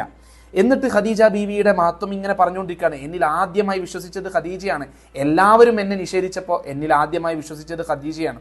അപ്പോൾ ഈ ഖദീജ ബീവിയെ വിവാഹം കഴിക്കുന്ന കാര്യമാണ് ഇപ്പോൾ നമ്മൾ പറഞ്ഞിട്ടുണ്ടായിരുന്നു. ലാസ്റ്റത്തെ കാര്യം നമ്മൾ കുറച്ച് മുന്നോട്ടേക്ക് പോവാണ്. പക്ഷേ നമ്മൾ വഹീൻ്റെ തുടക്കമൊക്കെ പറയുമ്പോൾ ഖദീജ ബീവിയുടെ വ്യക്തമായ റോൾ അതിൽ കാണാൻ പറ്റും. അപ്പോൾ ആദ്യമായി വിശ്വസിച്ചത് ഖദീജ ബീവിയാണ്. എനിക്കെല്ലാവരും എന്നെ ഉപേക്ഷിച്ചപ്പോൾ എനിക്ക് സമ്പത്ത് നൽകി എന്നെ സഹായിച്ചത് ഖദീജയാണ്. എന്നിട്ട് ആയിഷ ബീവിയുടെ മുഖത്ത് നോക്കി പറയാണ്, ഇത് ടിപ്പിക്കൽ അല്ല, ഇത് റസൂലുള്ളാഹി സ്വല്ലല്ലാഹു അലൈഹി വസല്ലമയുടെ ഒരു ടിപ്പിക്കൽ സ്വഭാവമല്ല ഒരാളെ മുഖത്ത് നോക്കിയിട്ട് കുറച്ച് ഹാർഷായിട്ട് സംസാരിക്കുക എന്നുള്ളത്. പക്ഷേ റസൂലുള്ളാഹി സ്വല്ലല്ലാഹു അലൈഹി വസല്ലം സാക്ഷാൽ ആയിഷ ബീവിയുടെ മുഖത്ത് നോക്കിക്കൊണ്ട് പറയാണ്, എനിക്ക് അല്ലാഹു സുബ്ഹാനഹു വ തആല മക്കളെ നൽകിയത് ഖദീജയിലൂടെ മാത്രമാണ് എന്നുള്ളത്. ഇതുകൂടി കേട്ടപ്പോൾ ആയിഷ റളിയല്ലാഹു അൻഹ പറയാണ്, ഞാൻ പിന്നീട് ഒരിക്കലും ഖദീജ ബീവിയെ പറ്റിയിട്ടുള്ള ഒരു വാക്ക് പോലും ഞാൻ ആ വീട്ടിൽ പിന്നെ മിണ്ടിയിട്ടില്ല എന്നുള്ളത്. കാരണം ആയിഷ ബീവിക്ക് കാര്യം മനസ്സിലായി. കാരണം റസൂലുള്ളാഹി സ്വല്ലല്ലാഹു അലൈഹി വസല്ലം ഖദീജ ബീവി മരണപ്പെട്ടതിന് ശേഷം ഖദീജ ബീവിയെ പറ്റി എപ്പോഴും പറഞ്ഞുകൊണ്ടിരിക്കുന്നു. എന്തെങ്കിലുമൊക്കെ വീട്ടിൽ ഭക്ഷണ പദാർത്ഥം ഉണ്ടാവും, അല്ലെങ്കിൽ എന്തെങ്കിലും ഒരു അറവ് കാര്യങ്ങളൊക്കെ നടക്കുമ്പോൾ മാംസം വിതരണം ചെയ്യുന്നുണ്ടെങ്കിൽ ഖദീജ ബീവിയുടെ സുഹൃത്തുക്കൾക്ക് റസൂലുള്ളാഹി സ്വല്ലല്ലാഹു അലൈഹി വസല്ലം അത് കൊടുത്തയക്കാറുണ്ടായിരുന്നു എന്ന് ചരിത്രം പരിശോധിക്കുമ്പോൾ മനസ്സിലാവും. അപ്പോൾ ഒരിക്കൽ ഖദീജ ബീവിയുടെ മൂത്ത സഹോദരി വീട്ടിൽ വന്ന സമയത്ത് ആയിഷ റളിയല്ലാഹു അൻഹ പറയാണ്, റസൂലുള്ളാഹി സ്വല്ലല്ലാഹു അലൈഹി വസല്ലമയുടെ മുഖം ആകെ മാറുകയാണ്. കാരണം ആ ശബ്ദം, ഒരു സിമിലാരിറ്റി ഉണ്ടാവുമല്ലോ അവരുടെ ശബ്ദം തമ്മിൽ. അപ്പോൾ റസൂലുള്ളാഹി സ്വല്ലല്ലാഹു അലൈഹി വസല്ലമയുടെ മുഖം ആകെ മാറി. കാരണം ഖദീജ ബീവിയുടെ ഓർമ്മ വരുമ്പോൾ റസൂലുള്ളാഹി സ്വല്ലല്ലാഹു അലൈഹി വസല്ലം ആ ഒരു മാറ്റം റസൂലുള്ളാഹി സ്വല്ലല്ലാഹു അലൈഹി വസല്ലമയുടെ മുഖത്ത് ആയിഷ റളിയല്ലാഹു അൻഹ കാണുകയാണ്. അപ്പോൾ സഹാബത്ത് പറയാണ്, ഖദീജ റളിയല്ലാഹു അൻഹ മരണപ്പെട്ടതിന് ശേഷം മാസങ്ങളോളം റസൂലുള്ളാഹി സ്വല്ലല്ലാഹു അലൈഹി വസല്ലം ചിരിക്കുന്നത് ഞാൻ കണ്ടിട്ടില്ല എന്നുള്ളത്. ചിരിക്കുന്നത് ഞങ്ങൾ കണ്ടിട്ടില്ല. ഇപ്പോൾ ഒരാൾ മരണപ്പെട്ടാൽ, ഏറ്റവും പ്രിയപ്പെട്ട ആൾ മരണപ്പെട്ടാൽ പോലും 3 ദിവസത്തിൽ കൂടുതൽ നമ്മൾ അതിൻ്റെ പേരിലുള്ള അല്ലെങ്കിൽ ദുഃഖമയമായ ആ ഒരു അന്തരീക്ഷത്തിൽ നിന്ന് നമ്മൾ മാറണം, നമ്മൾ പുറത്തേക്ക് ഇറങ്ങണം. അതാണ് ഇസ്ലാമിക നിയമം. പക്ഷെ അതൊക്കെ ഉണ്ടെങ്കിൽ പോലും ആ വിഷമം നമ്മുടെ ഉള്ളിൽ ഉണ്ടാവാം. അപ്പോൾ റസൂലുള്ളാഹി സ്വല്ലല്ലാഹു അലൈഹി വസല്ലമയുടെ ഉള്ളിൽ ആ വിഷമം ഉണ്ടായിരുന്നു. അതുകൊണ്ടാണ് മാസങ്ങളോളം ഖദീജ ബീവിയുടെ മരണപ്പെട്ടിട്ട് മാസങ്ങളോളം അദ്ദേഹത്തിന് ചിരിക്കാൻ സാധിച്ചില്ല എന്ന് സഹാബത്ത് പറയുന്നത്. അപ്പോൾ ഈ ഒരു കാലഘട്ടം 25 മുതൽ 50 വയസ്സ് വരെയുള്ള കാലഘട്ടത്തിൽ റസൂലുള്ളാഹി സ്വല്ലല്ലാഹു അലൈഹി വസല്ലം വിവാഹം കഴിച്ചത് ആകെ ഖദീജ ബീവിയാണ്. അപ്പോൾ അവർക്കുണ്ടായിരുന്ന ആദ്യത്തെ കുട്ടിയുടെ പേര് ഖാസിം എന്നായിരുന്നു. അതുകൊണ്ടാണ് റസൂലുള്ളാഹി സ്വല്ലല്ലാഹു അലൈഹി വസല്ലമക്ക് ഒരു കുഞ്ഞി ഉണ്ടായിരുന്നു, അബുൽ ഖാസിം. അപ്പോൾ അബുൽ ഖാസിം എന്ന് പറയുന്ന കുഞ്ഞിയ വല്ലാതെ സഹാബത്ത് വിളിക്കുന്നതായിട്ട് നമ്മൾ ചരിത്രത്തിൽ കാണാൻ പറ്റില്ല. കാരണം റസൂലുള്ളാഹി സ്വല്ലല്ലാഹു അലൈഹി വസല്ലമയെ പേര് വിളിക്കാൻ പാടില്ല, റസൂലുള്ള എന്ന് മാത്രമേ വിളിക്കാൻ പാടുള്ളൂ. പക്ഷേ റസൂലുള്ളാഹി സ്വല്ലല്ലാഹു അലൈഹി വസല്ലമക്ക് ഒരു കുഞ്ഞി ഉണ്ടായിരുന്നു, അബുൽ ഖാസിം. അപ്പോൾ ഖാസിം എന്നതാണ് അദ്ദേഹത്തിന്റെ ആദ്യത്തെ മകന്റെ പേര്. അപ്പോൾ 6 or 7 വയസ്സുള്ള സമയത്ത് റസൂലുള്ളാഹി സ്വല്ലല്ലാഹു അലൈഹി വസല്ലമക്ക് നുബുവത്ത് ലഭിക്കുന്നതിന് മുമ്പ് തന്നെ ഖാസിം മരണപ്പെടുകയാണ്. പിന്നെ ഉണ്ടായിരുന്ന സൈനബ്, റുഖിയ, ഉമ്മു കുൽസൂം, ഫാത്തിമ, ഈ 4 പെൺകുട്ടികളും പിന്നെ അബ്ദുള്ള എന്ന് പറയുന്ന മറ്റൊരു മകനും. അബ്ദുള്ള എന്ന് പറയുന്ന മകന് താഹിർ എന്നും ത്വയ്യിബ് എന്നും പേരുള്ളതായിട്ട് ചരിത്രത്തിൽ കാണാൻ പറ്റും. അപ്പോൾ ഈ ആയിഷ അപ്പോൾ ഈ 4 മക്കളും അല്ലെങ്കിൽ ഈ എല്ലാ മക്കളും തന്നെ റസൂലുള്ളാഹി സ്വല്ലല്ലാഹു അലൈഹി വസല്ലമയുടെ കാലഘട്ടത്തിൽ തന്നെ മരണപ്പെട്ടു. അല്ലെങ്കിൽ റസൂലുള്ളാഹി സ്വല്ലല്ലാഹു അലൈഹി വസല്ലം മരണപ്പെടുന്നതിന് മുമ്പ് തന്നെ റസൂലുള്ളാഹി സ്വല്ലല്ലാഹു അലൈഹി വസല്ലം മക്കൾ മരണപ്പെടുന്നുണ്ട്. അതോടൊപ്പം എന്നാൽ ഫാത്തിമ ബീവി മാത്രമാണ് റസൂലുള്ളാഹി സ്വല്ലല്ലാഹു അലൈഹി വസല്ലം മരിച്ചതിന് ശേഷം 6 മാസം കഴിഞ്ഞിട്ട് മരണപ്പെടുന്നത്. ഇപ്പോൾ റസൂലുള്ളാഹി സ്വല്ലല്ലാഹു അലൈഹി വസല്ലം മരണക്കിടക്കയിൽ കിടക്കുന്ന സമയത്ത് ആയിഷ റളിയല്ലാഹു അൻഹ കാണുന്നുണ്ട് ഈ കാഴ്ച.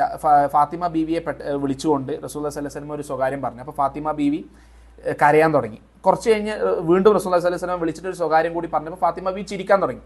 അപ്പോൾ കുറേ കാലത്തിന് ശേഷം അല്ലെങ്കിൽ കുറച്ച് മാസങ്ങൾക്ക് ശേഷം ആയിഷ ബീവി ചോദിക്കുന്നുണ്ട്, റസൂലുള്ളാഹി സ്വല്ലല്ലാഹു അലൈഹി വസല്ലമയുടെ മരണത്തിന് ശേഷം ചോദിക്കുന്നുണ്ട്, നീ എന്തിനാണ് അന്ന് ചിരിച്ചതും കരഞ്ഞതും? അപ്പോൾ ഫാത്തിമ ബീവി പറയാണ്, ആദ്യം റസൂലുള്ളാഹി സ്വല്ലല്ലാഹു അലൈഹി വസല്ലം വിളിച്ചിട്ട് പറഞ്ഞു, ഞാൻ മരണപ്പെടാൻ പോവുകയാണ്, ഞാൻ അള്ളാഹുവിൻ്റെ അടുത്തേക്ക് യാത്ര ചെയ്യുകയാണ്, അല്ലെങ്കിൽ മരണപ്പെടാൻ പോവുകയാണ് എന്ന ഒന്ന് വിവരം സ്ഥിരീകരിച്ചപ്പോൾ ഫാത്തിമ ബീവി കരയാൻ തുടങ്ങി. പിന്നീട് വിളിച്ചിട്ട് പറഞ്ഞത്, എന്നെ ആദ്യം കണ്ടുമുട്ടാൻ പോകുന്നത്, നമ്മുടെ കുടുംബത്തിൽ എന്നെ ആദ്യം കണ്ടുമുട്ടാൻ പോകുന്നത് നീ ആയിരിക്കും, അഥവാ ഞാൻ മരണപ്പെട്ട് കഴിഞ്ഞാൽ തൊട്ടുടനെ മരിക്കാനുള്ളത് നീയാണ് എന്ന് ഫാത്തിമ ബീവി അറിയിക്കുകയാണ് റസൂലുള്ളാഹി സ്വല്ലല്ലാഹു അലൈഹി വസല്ലം. അപ്പോൾ ഈ കാലഘട്ടത്തിൽ തന്നെ എല്ലാവരും മരണപ്പെടുകയാണ്. അപ്പോൾ റസൂലുള്ളാഹി സ്വല്ലല്ലാഹു അലൈഹി വസല്ലമയുടെ അവസാനത്തെ ഈ അബ്ദുള്ള എന്ന് പറയുന്ന മകൻ, അത് റസൂലുള്ളാഹി സ്വല്ലല്ലാഹു അലൈഹി വസല്ലം നുബുവത്ത് ലഭിച്ചതിന് ശേഷമാണ് മരണപ്പെടുന്നത്. അപ്പോൾ അന്ന് മക്ക കാലഘട്ടത്തിൽ വളരെയേറെ പ്രയാസം അനുഭവിച്ചുകൊണ്ടിരിക്കുന്ന സമയത്താണ്, അല്ലെങ്കിൽ മക്ക മുശ്രിക്കുകളുടെ ഇടയിൽ കൈകളിൽ നിന്നും പീഡനം അനുഭവിച്ചുകൊണ്ടിരിക്കുന്ന സമയത്താണ് അബ്ദുള്ള മരണപ്പെടുന്നത്. അപ്പോൾ സ്വന്തം മകൻ കുറച്ച് വയസ്സ് അല്ലെങ്കിൽ 1 or 2 വയസ്സ് പ്രായമുള്ള മകൻ, അല്ലെങ്കിൽ ആ ഒരു പ്രായത്തിലുള്ള നമ്മുടെ കുട്ടി മരണപ്പെട്ടാൽ ഉണ്ടാവുന്ന ഒരു വിഷമം നമുക്ക് മനസ്സിലാക്കാൻ സാധിക്കുന്നതേ ഉള്ളൂ. നമ്മുടെ കുട്ടികൾക്കൊക്കെ എന്തെങ്കിലും ഒന്ന് സംഭവിച്ചു കഴിഞ്ഞാൽ നമുക്കറിയാം എത്രത്തോളം വിഷമം ഉണ്ടാവും എന്നുള്ളത്. അപ്പോൾ ഇവിടെ മകൻ മരണപ്പെടുകയാണ്. അപ്പോൾ അബ്ദുള്ള മരണപ്പെട്ടപ്പോൾ അബൂ ലഹബ് പാടി സന്തോഷത്തോട് കൂടിയിട്ട് പാടി നടക്കുകയാണ്, ഖദ് ബചറ മുഹമ്മദ് വാലറ്റിരിക്കുന്നു. അതിൽ മറ്റൊരു വളരെ വൾഗറായ ഒരു അർത്ഥം കൂടിയുണ്ട്. അതാ അവർ ജാഹിലിയത്തിനെ സംബന്ധിച്ചിടത്തോളം എല്ലാം പാരമ്പര്യത്തിൽപ്പെട്ട, അതായത് ആൺകുട്ടികളും അവരിലൂടെ നമ്മുടെ നിലനിൽക്കുന്ന പാരമ്പര്യവുമാണ് അന്നത്തെ ജാഹിലി അറബുകൾക്ക് ഉണ്ടായിരുന്ന ഏറ്റവും പ്രധാനപ്പെട്ട ഒരു കാര്യം എന്നുള്ളത്. അപ്പോൾ ഈ അബ്ദുള്ള എന്ന് പറയുന്ന മകൻ മരണപ്പെടുന്നതോടുകൂടി ഇനി ആൺകുട്ടികളില്ല. അപ്പോൾ മകൻ മരിച്ച വിഷമം അവിടെ നിലനിൽക്കെ തന്നെ റസൂലുള്ളാഹി സ്വല്ലല്ലാഹു അലൈഹി വസല്ലമയുടെ ഏറ്റവും അടുത്ത കുടുംബക്കാരൻ അല്ലെങ്കിൽ എളാപ്പ പാടി നടക്കുകയാണ്, സന്തോഷത്തോട് കൂടിയിട്ട് പറഞ്ഞു നടക്കുകയാണ്, ഖദ് ബചറ മുഹമ്മദ് വാലച്ചിരിക്കുന്നു എന്നുള്ളത്. ഈ ഒരു സന്ദർഭത്തിലാണ് റസൂലുള്ളാഹി സ്വല്ലല്ലാഹു അലൈഹി വസല്ലമക്ക് ആ പരിശുദ്ധമായ 3 ആയത്തുകളുള്ള ആ ഒരു സൂറത്ത് വഹിയായിക്കൊണ്ട് ഇറങ്ങുന്നത്. ഇന്ന അഅ്തൈനാകൽ കൗസർ ഫസല്ലി ലിറബ്ബിക വൻഹർ ഇന്ന ഷാനിയക ഹുവൽ അബ്തർ എന്ന് പറയുന്ന ആ 3 ആയത്തുകളുള്ള വളരെ അർത്ഥവത്തായിട്ടുള്ള ഒരു സൂറത്ത് ഇറങ്ങുന്നത്. അപ്പം എന്താണ്, അതായത് ഈ ദുനിയാവിൽ റസൂലുള്ളാഹി സ്വല്ലല്ലാഹു അലൈഹി വസല്ലമക്ക് ഒരു വലിയ നഷ്ടം സംഭവിച്ചിരിക്കുകയാണ്, മകൻ മരണപ്പെട്ടിട്ടുണ്ട് എന്നുള്ളത്. മകൻ മരണപ്പെട്ട ആ വിഷമത്തിൽ ഇരിക്കുന്ന റസൂലുള്ളാഹി സ്വല്ലല്ലാഹു അലൈഹി വസല്ലമയെ അല്ലാഹു സുബ്ഹാനഹു വ തആല ആശ്വസിപ്പിക്കാൻ വേണ്ടി ആദ്യം തന്നെ പറയുന്ന വാചകം, ഇന്നാ അഅ്തൈനാക്കൽ കൗസർ, നിനക്ക് ഞാൻ കൗസർ നൽകിയിരിക്കുന്നു. അഥവാ റസൂലുള്ളാഹി സ്വല്ലല്ലാഹു അലൈഹി വസല്ലമ മരണപ്പെട്ട് വിചാരണ നാൾ കഴിഞ്ഞ് പരലോകത്ത് വെച്ചിട്ട് റസൂലുള്ളാഹി സ്വല്ലല്ലാഹു അലൈഹി വസല്ലമക്ക് മാത്രം നൽകപ്പെടാൻ പോകുന്ന സ്വർഗത്തിലെ ഒരു അരുവിയാണ് അൽ കൗസർ എന്ന് പറയുന്നത്. അപ്പൊ കൗസർ നിനക്ക് ആദ്യമേ ഞാൻ നൽകിയിരിക്കുന്നു എന്ന് അല്ലാഹു സുബ്ഹാനഹു വ തആല മകൻ മരണപ്പെട്ട റസൂലുള്ളാഹി സ്വല്ലല്ലാഹു അലൈഹി വസല്ലമയെ ആശ്വസിപ്പിക്കാൻ വേണ്ടി പറയുകയാണ്. എന്നിട്ട് തൊട്ടുടനെ പറയാണ്, ഫസ്വല്ലി ലിറബ്ബിക വൻഹർ, നീ നിസ്കരിക്കുക, വൻഹർ, നീ അള്ളാഹുവിന്റെ മാർഗത്തിൽ ബലികർമ്മം നിർവഹിക്കുക എന്ന് പറയാം. അപ്പൊ ഈ ബലികർമ്മം നിർവഹിക്കുക എന്ന് പറയുമ്പോൾ അപ്പൊ ഈ ആയത്തിന്റെ സിഗ്നിഫിക്കൻസ് ആണ് നമ്മൾ മനസ്സിലാക്കേണ്ടത്. ആ ഒരു സമയത്ത് റസൂലുള്ളാഹി സ്വല്ലല്ലാഹു അലൈഹി വസല്ലമ സാമ്പത്തികമായി ഒന്നുമില്ലാത്ത അവസ്ഥയിലാണ്. അപ്പോഴാണ് റസൂലുള്ളാഹി സ്വല്ലല്ലാഹു അലൈഹി വസല്ലമയോട് അല്ലാഹു സുബ്ഹാനഹു വ തആല പറയുന്നത്, നീ ബലികർമ്മം നിർവഹിക്കൂ എന്നുള്ളത്. അലി ഇബ്നു അബി താലിബ് റളിയല്ലാഹു തആല അൻഹു ഈ ആയത്തുകളെ വിശദീകരിച്ചുകൊണ്ട് അദ്ദേഹം പറയാണ്, വർഷങ്ങൾക്ക് ശേഷം 10-12 വർഷങ്ങൾക്ക് ശേഷം മക്കം ഫതഹിന് ശേഷം ഹജ്ജിന്റെ സമയത്ത് റസൂലുള്ളാഹി സ്വല്ലല്ലാഹു അലൈഹി വസല്ലമ 100 ഒട്ടകങ്ങളെയാണ് അന്ന് ബലികർമ്മം നിർവഹിച്ചിട്ടുണ്ടായിരുന്നത്. 100 ഒട്ടകം എന്ന് പറഞ്ഞാൽ മില്യൺ കണക്കിന് റിയാൽ അല്ലെങ്കിൽ ലക്ഷക്കണക്കിന് റിയാലിന്റെ വില വരുന്ന, ഇന്നത്തെ വില വരുന്ന, അന്ന് അത്രയും സാമ്പത്തികമായി വലിയ ഉയർന്ന കോസ്റ്റ് ഉണ്ടായിരുന്ന 100ഓളം ഒട്ടകങ്ങളെയാണ് റസൂലുള്ളാഹി സ്വല്ലല്ലാഹു അലൈഹി വസല്ലമ പിന്നീട് അറക്കുന്നത്. അപ്പോൾ നമുക്ക് ഇന്ന് നേരിടുന്ന പല പരീക്ഷണങ്ങൾക്കും നമുക്ക് തോന്നുന്നുണ്ടാവും, എന്താണ് ഇപ്പം ഇങ്ങനെ നേരിടുന്നത്, എന്താണ് നമുക്ക് അതിനുള്ള അല്ലാഹു സുബ്ഹാനഹു വ തആല നമ്മൾ അതിലുള്ള ക്ഷമ അവലംബിക്കുമ്പോൾ അതിന് അല്ലാഹു സുബ്ഹാനഹു വ തആല നമുക്ക് നൽകാൻ പോകുന്ന വലിയ ഒരുപാട് നേട്ടങ്ങളും പ്രതിഫലങ്ങളും ഉണ്ട്. അത് നമുക്ക് ഇപ്പോഴല്ല ലഭിക്കുക, അത് ചിലപ്പോൾ ഒരുപാട് വർഷങ്ങൾക്ക് ശേഷവും ലഭിക്കുക. ചിലപ്പോൾ ഈ ദുനിയാവിൽ നമുക്ക് ഒന്നും ലഭിച്ചില്ല എന്ന് തന്നെ വരും. പക്ഷെ ആ എത്രത്തോളം പരീക്ഷണങ്ങൾ ഉണ്ടാവുമ്പോഴും ആ പരീക്ഷണങ്ങളിലൊക്കെ അതിൽ പിടിച്ചു നിന്ന് അതിൽ സബറോടുകൂടി അല്ലാഹു സുബ്ഹാനഹു വ തആലയിൽ വിശ്വാസം അർപ്പിച്ചുകൊണ്ട് ഇതിനൊക്കെ എനിക്ക് അല്ലാഹു സുബ്ഹാനഹു വ തആല വമ്പിച്ച പ്രതിഫലം നൽകും എന്ന പൂർണ്ണ വിശ്വാസത്തോടു കൂടി മുന്നോട്ട് പോകാൻ നമുക്ക് വലിയ പ്രേരണ നൽകുന്ന ഒരുപാട് ചരിത്രങ്ങൾ നമുക്കിതിൽ കാണാൻ പറ്റും. അപ്പോൾ ഇത് സാന്ദർഭികമായി പറഞ്ഞു പോയതാണ്. അപ്പോൾ റസൂലുള്ളാഹി സ്വല്ലല്ലാഹു അലൈഹി വസല്ലമയെ സംബന്ധിച്ചിടത്തോളം ആൺകുട്ടികൾ ഉണ്ടാവുക എന്നുള്ളത് അപ്രോപ്രിയേറ്റ് അല്ല. കാരണം ഇപ്പോൾ ഇബ്രാഹിം എന്ന് പറയുന്ന മറ്റൊരു മകൻ, മാരിയ എന്ന് പറയുന്ന മിൽക്ക് യമീലുണ്ടായ ഒരു കുട്ടി ഇതുപോലെ 1.5 വയസ്സുള്ള സമയത്ത് റസൂലുള്ളാഹി സ്വല്ലല്ലാഹു അലൈഹി വസല്ലമയുടെ മകൻ വീണ്ടും മരണപ്പെടുന്നുണ്ട്. അപ്പോഴൊക്കെ റസൂലുള്ളാഹി സ്വല്ലല്ലാഹു അലൈഹി വസല്ലമ ഇബ്ൻ മാജയിൽ റിപ്പോർട്ട് ചെയ്ത ഒരു ഹദീസിൽ കാണാൻ പറ്റും, ഇബ്രാഹിം ജീവിച്ചിരുന്നുവെങ്കിൽ അവൻ നബിയായി മാറിയാണ്. അപ്പോൾ റസൂലുള്ളാഹി സ്വല്ലല്ലാഹു അലൈഹി വസല്ലമക്ക് ആൺകുട്ടികൾ ഉണ്ടായിരുന്നുവെങ്കിൽ അത് അവർ നബിമാരാവുക എന്നതായിരുന്നു അതിൻ്റെ അദബ്. പക്ഷേ അതുകൊണ്ട് തന്നെ റസൂലുള്ളാഹി സ്വല്ലല്ലാഹു അലൈഹി വസല്ലമക്ക് ആൺകുട്ടികൾ ഉണ്ടായിരുന്നില്ല. ആകെ ഫാത്തിമ ബീവിയിലൂടെ പിന്നീട് വന്ന ചരിത്രം അത് തന്നെ ഉമ്മത്തിൽ വലിയ ഫിത്നകളാണ് പിന്നീട് സംഭവിച്ചിട്ടുണ്ടായിരുന്നത് നബി കുടുംബത്തിൽപ്പെട്ട കുട്ടികളെ കൊണ്ട്. അപ്പോൾ അതുകൊണ്ട് തന്നെ റസൂലുള്ളാഹി സ്വല്ലല്ലാഹു അലൈഹി വസല്ലമക്ക് ആൺകുട്ടികൾ നിലനിന്നിട്ടുണ്ടായിരുന്നില്ല എന്ന് ചരിത്രം പരിശോധിക്കുമ്പോൾ നമുക്ക് മനസ്സിലാക്കാൻ സാധിക്കും. അപ്പോൾ ഉണ്ടാക്കാവുന്ന ഒരു ഹിക്മത്ത്, അല്ലെങ്കിൽ റസൂലുള്ളാഹി സ്വല്ലല്ലാഹു അലൈഹി വസല്ലമക്ക് ആൺകുട്ടികൾ ഉണ്ടാവാതിരുന്നതിൻ്റെ ഒരു ഹിക്മത്ത് ഇതായിരിക്കാം എന്ന് പണ്ഡിതന്മാർ നമ്മളെ പഠിപ്പിക്കുന്നുണ്ട്. ഇനി മറ്റൊരു സംഭവമാണ് റസൂലുള്ളാഹി സ്വല്ലല്ലാഹു അലൈഹി വസല്ലമയുടെ ആ കാലഘട്ടത്തിൽ അല്ലെങ്കിൽ 35ാമത്തെ വയസ്സിൽ സംഭവിച്ച മറ്റൊരു പ്രധാനപ്പെട്ട ചരിത്രമാണ് കഅബയുടെ പുനർനിർമ്മാണം എന്നുള്ളത്. അപ്പോൾ ഈ കഅബയുടെ പുനർനിർമ്മാണം എന്നുള്ളത്, അപ്പോൾ അന്നത്തെ കാലഘട്ടത്തിൽ അന്ന് ഇതുപോലെ ഇന്ന് നമ്മൾ കാണുന്ന പോലെ കഅബയുടെ വളരെ വിദൂരതയിലാണ് വിട്ടിട്ടാണ് ഇന്ന് ആളുകൾ താമസിക്കുന്ന ബിൽഡിങ്ങുകളൊക്കെ എന്നുള്ളത്. അത് നമുക്കിന്ന് മക്കയിൽ പോയി കഴിഞ്ഞാൽ നമുക്ക് കാണാൻ സാധിക്കും. പക്ഷേ അന്നത്തെ കാലഘട്ടത്തിൽ അന്ന് അത്രയും സൗകര്യമില്ല. നമുക്ക് കഅബയുടെ കുറച്ചൊക്കെ അടുത്തായിട്ട് ഒരുപാട് വീടുകളും കാര്യങ്ങളൊക്കെ ഉണ്ട്. അപ്പോൾ ഇതുപോലെ ഒരു സ്ത്രീ അവരുടെ വീട്ടിൽ നിന്നുകൊണ്ട് ഇതേപോലെ ഭക്ഷണം പാകം ചെയ്തപ്പോൾ ആ ഭക്ഷണം പാകം ചെയ്യുന്നതിൻ്റെ ഭാഗമായിട്ട് തീ കത്തിച്ച സമയത്ത് ആ തീ പടർന്ന് എങ്ങനെയോ ഈ കഅബ അല്ലെങ്കിൽ അന്നത്തെ ആ സ്ട്രക്ചറിൽ ഇത് പെടുകയാണ്. അപ്പോൾ അത് പെട്ടിട്ട് അങ്ങനെയാണ് ആ കഅബ തീ പിടിച്ചുകൊണ്ടാണ് അന്ന് ആ കഅബയുടെ ആ സ്ട്രക്ചർ നശിപ്പിക്കപ്പെടുന്നത്. അപ്പോൾ അതോടൊപ്പം തന്നെ അതിന് മുൻപ് തന്നെ ഈ വലിയൊരു വെള്ളപ്പൊക്കം ഉണ്ടായിട്ടുണ്ടായിരുന്നു. അപ്പോൾ ഈ വെള്ളപ്പൊക്കം എന്ന് പറയുന്നത് മക്കയിൽ ഇടയ്ക്കിടയ്ക്ക് സംഭവിക്കുന്ന ഒരു കാര്യമാണ്. അപ്പോൾ ഇങ്ങനെ ഈ 1-2 കാര്യങ്ങൾ സംഭവിച്ച സമയത്ത് റസൂലുള്ളാഹി സ്വല്ലല്ലാഹു അലൈഹി വസല്ലമയ്ക്ക് ഏകദേശം 35 വയസ്സുള്ള സമയമാണ്, ഞാൻ വീണ്ടും ഓർമ്മിപ്പിക്കുകയാണ്. അപ്പോൾ കഅബയുടെ പുനർനിർമ്മാണം ആവശ്യമായൊരു സാഹചര്യം വരികയാണ്.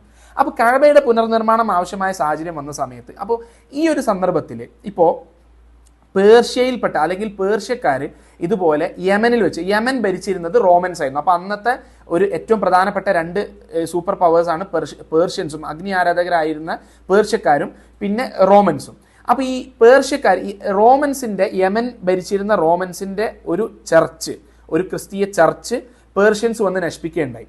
അപ്പോൾ ഈ ചർച്ച് പുനർനിർമ്മിക്കാൻ വേണ്ടിയിട്ട് സീസർ അഥവാ റോം ഭരിച്ചിരുന്ന സീസർ ഏറ്റവും മുന്തിയ ചില അതായത് ഇത് പുനർനിർമ്മിക്കാൻ ആവശ്യമായിട്ടുള്ള ഏറ്റവും മുന്തിയ മരങ്ങളും അതുപോലെ മാർബിളും എല്ലാം ചേർത്ത് അത് ഉണ്ടാക്കാൻ പറ്റിയ നല്ലൊരു ക്രാഫ്റ്റ്സ്മാനും ഇത് ഉണ്ടാക്കാൻ പറ്റുന്ന നല്ലൊരു സ്കിൽഡ് ലേബേഴ്സിന് അടക്കമുള്ള ഒരു ഷിപ്മെന്റ് ഈ യമനിലേക്ക് വിടുകയുണ്ടായി. അപ്പോൾ യമനിലേക്ക് വിട്ട ഈ ഷിപ്മെന്റ് എന്തോ കാരണം കൊണ്ട് പ്രതികൂലമായ കാലാവസ്ഥ കാരണം ഈ ഷിപ്മെന്റ് അവിടെ ബ്ലോക്ക് ആവുകയും അത് ജിദ്ദ പോർട്ടിൽ വന്ന് അടിയുകയും ചെയ്യണം. അപ്പോൾ ജദ്ദ പോർട്ട്, അപ്പോൾ ഇത് അള്ളാഹു സുബ്ഹാനഹു വ തആലയുടെ പ്ലാനിങ് ആയിരിക്കും തീർച്ചയായിട്ടും. കാരണം എന്താണെന്ന് വെച്ചാൽ ഈ യമനിലേക്ക് വരുന്ന ഇത്രയും വരുന്ന ഈ ഒരു കൺസ്ട്രക്ഷൻ മെറ്റീരിയൽസ് എങ്ങനെയാണ് ജിദ്ദയിലേക്ക് എത്തുന്നത്?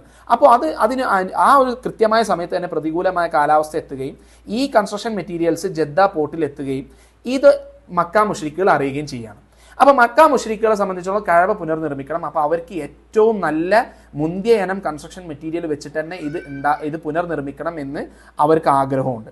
അപ്പോൾ അവർ ഇത് പോയിട്ട് എന്ത് ചെയ്യാണ്, അവർ മക്ക മുശ്രിക്കുകൾ എല്ലാവരും ചേർന്നിട്ട് വമ്പിച്ച രീതിയിൽ പണം സ്വരൂപിക്കും. അപ്പോൾ പണം സ്വരൂപിക്കുമ്പോൾ അവർ കൃത്യമായി പറയുന്നുണ്ട്, ഹറാമായ മാർഗത്തിൽ സമ്പാദിച്ച അഥവാ സിന ഇതുപോലെ ചൂതാട്ടമൊക്കെ ചെയ്തിട്ട് സമ്പാദിച്ച പണമോ അല്ലെങ്കിൽ പലിശയുടെ പണമോ ഒന്നും ഉപയോഗിക്കരുത് എന്ന് അവർക്ക്. അപ്പോൾ അവർക്കൊക്കെ അറിയാം അന്ന് നിലനിന്നുണ്ടായിരുന്ന പലിശ സമ്പ്രദായത്തിലൂടെ നേടിയിട്ടുള്ള പണം. ഇന്ന് നമ്മൾ കാണുന്ന പലിശ സമ്പ്രദായമല്ല അന്നുണ്ടായിരുന്ന പലിശ സമ്പ്രദായം, അത് മറ്റൊരു വിഷയമാണ്, അത് നമുക്ക് പിന്നീട് ചർച്ച ചെയ്യാം. പക്ഷെ അന്ന് നിലനിന്നിരുന്ന പലിശ സമ്പ്രദായത്തിലൊക്കെ ഉണ്ടാക്കിയിരുന്ന ഈ പണം ഒരിക്കലും ഈ കഅബയുടെ പുനർനിർമ്മാണത്തിന് ഉപയോഗിക്കരുത് എന്ന് മക്ക മുശ്രിക്കുകൾ പരസ്പരം തിട്ടൂരമിറക്കുകയും അവർ മാക്സിമം ഹലാലായ മാർഗത്തിൽ അവർ ഹലാൽ എന്ന് വിശ്വസിച്ചിരുന്ന മാർഗത്തിലൂടെ സമ്പാദിച്ച പണം സ്വരൂപിച്ച് ഈ ജിദ്ദയിൽ പോയിക്കൊണ്ട് ഈ സാധന സാമഗ്രികളെല്ലാം ആവശ്യമായ സാമഗ്രികൾ വാങ്ങിയിട്ട് മക്കയിലേക്ക് എത്തുകയാണ്.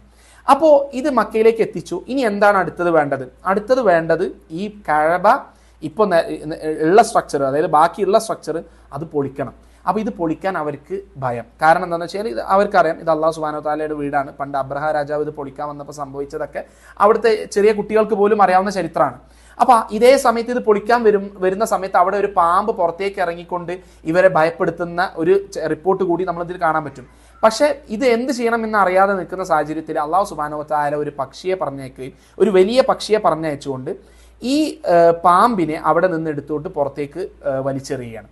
അപ്പോൾ ഇത് കണ്ടപ്പോൾ മക്ക മുശ്രിക്കുകൾക്ക് ഒരു ഇത്മിനാനായി. അപ്പോൾ ഇത് നല്ലൊരു സിമ്പലാണ്, നമുക്കിതായിട്ട് മുന്നോട്ട് പോകാം.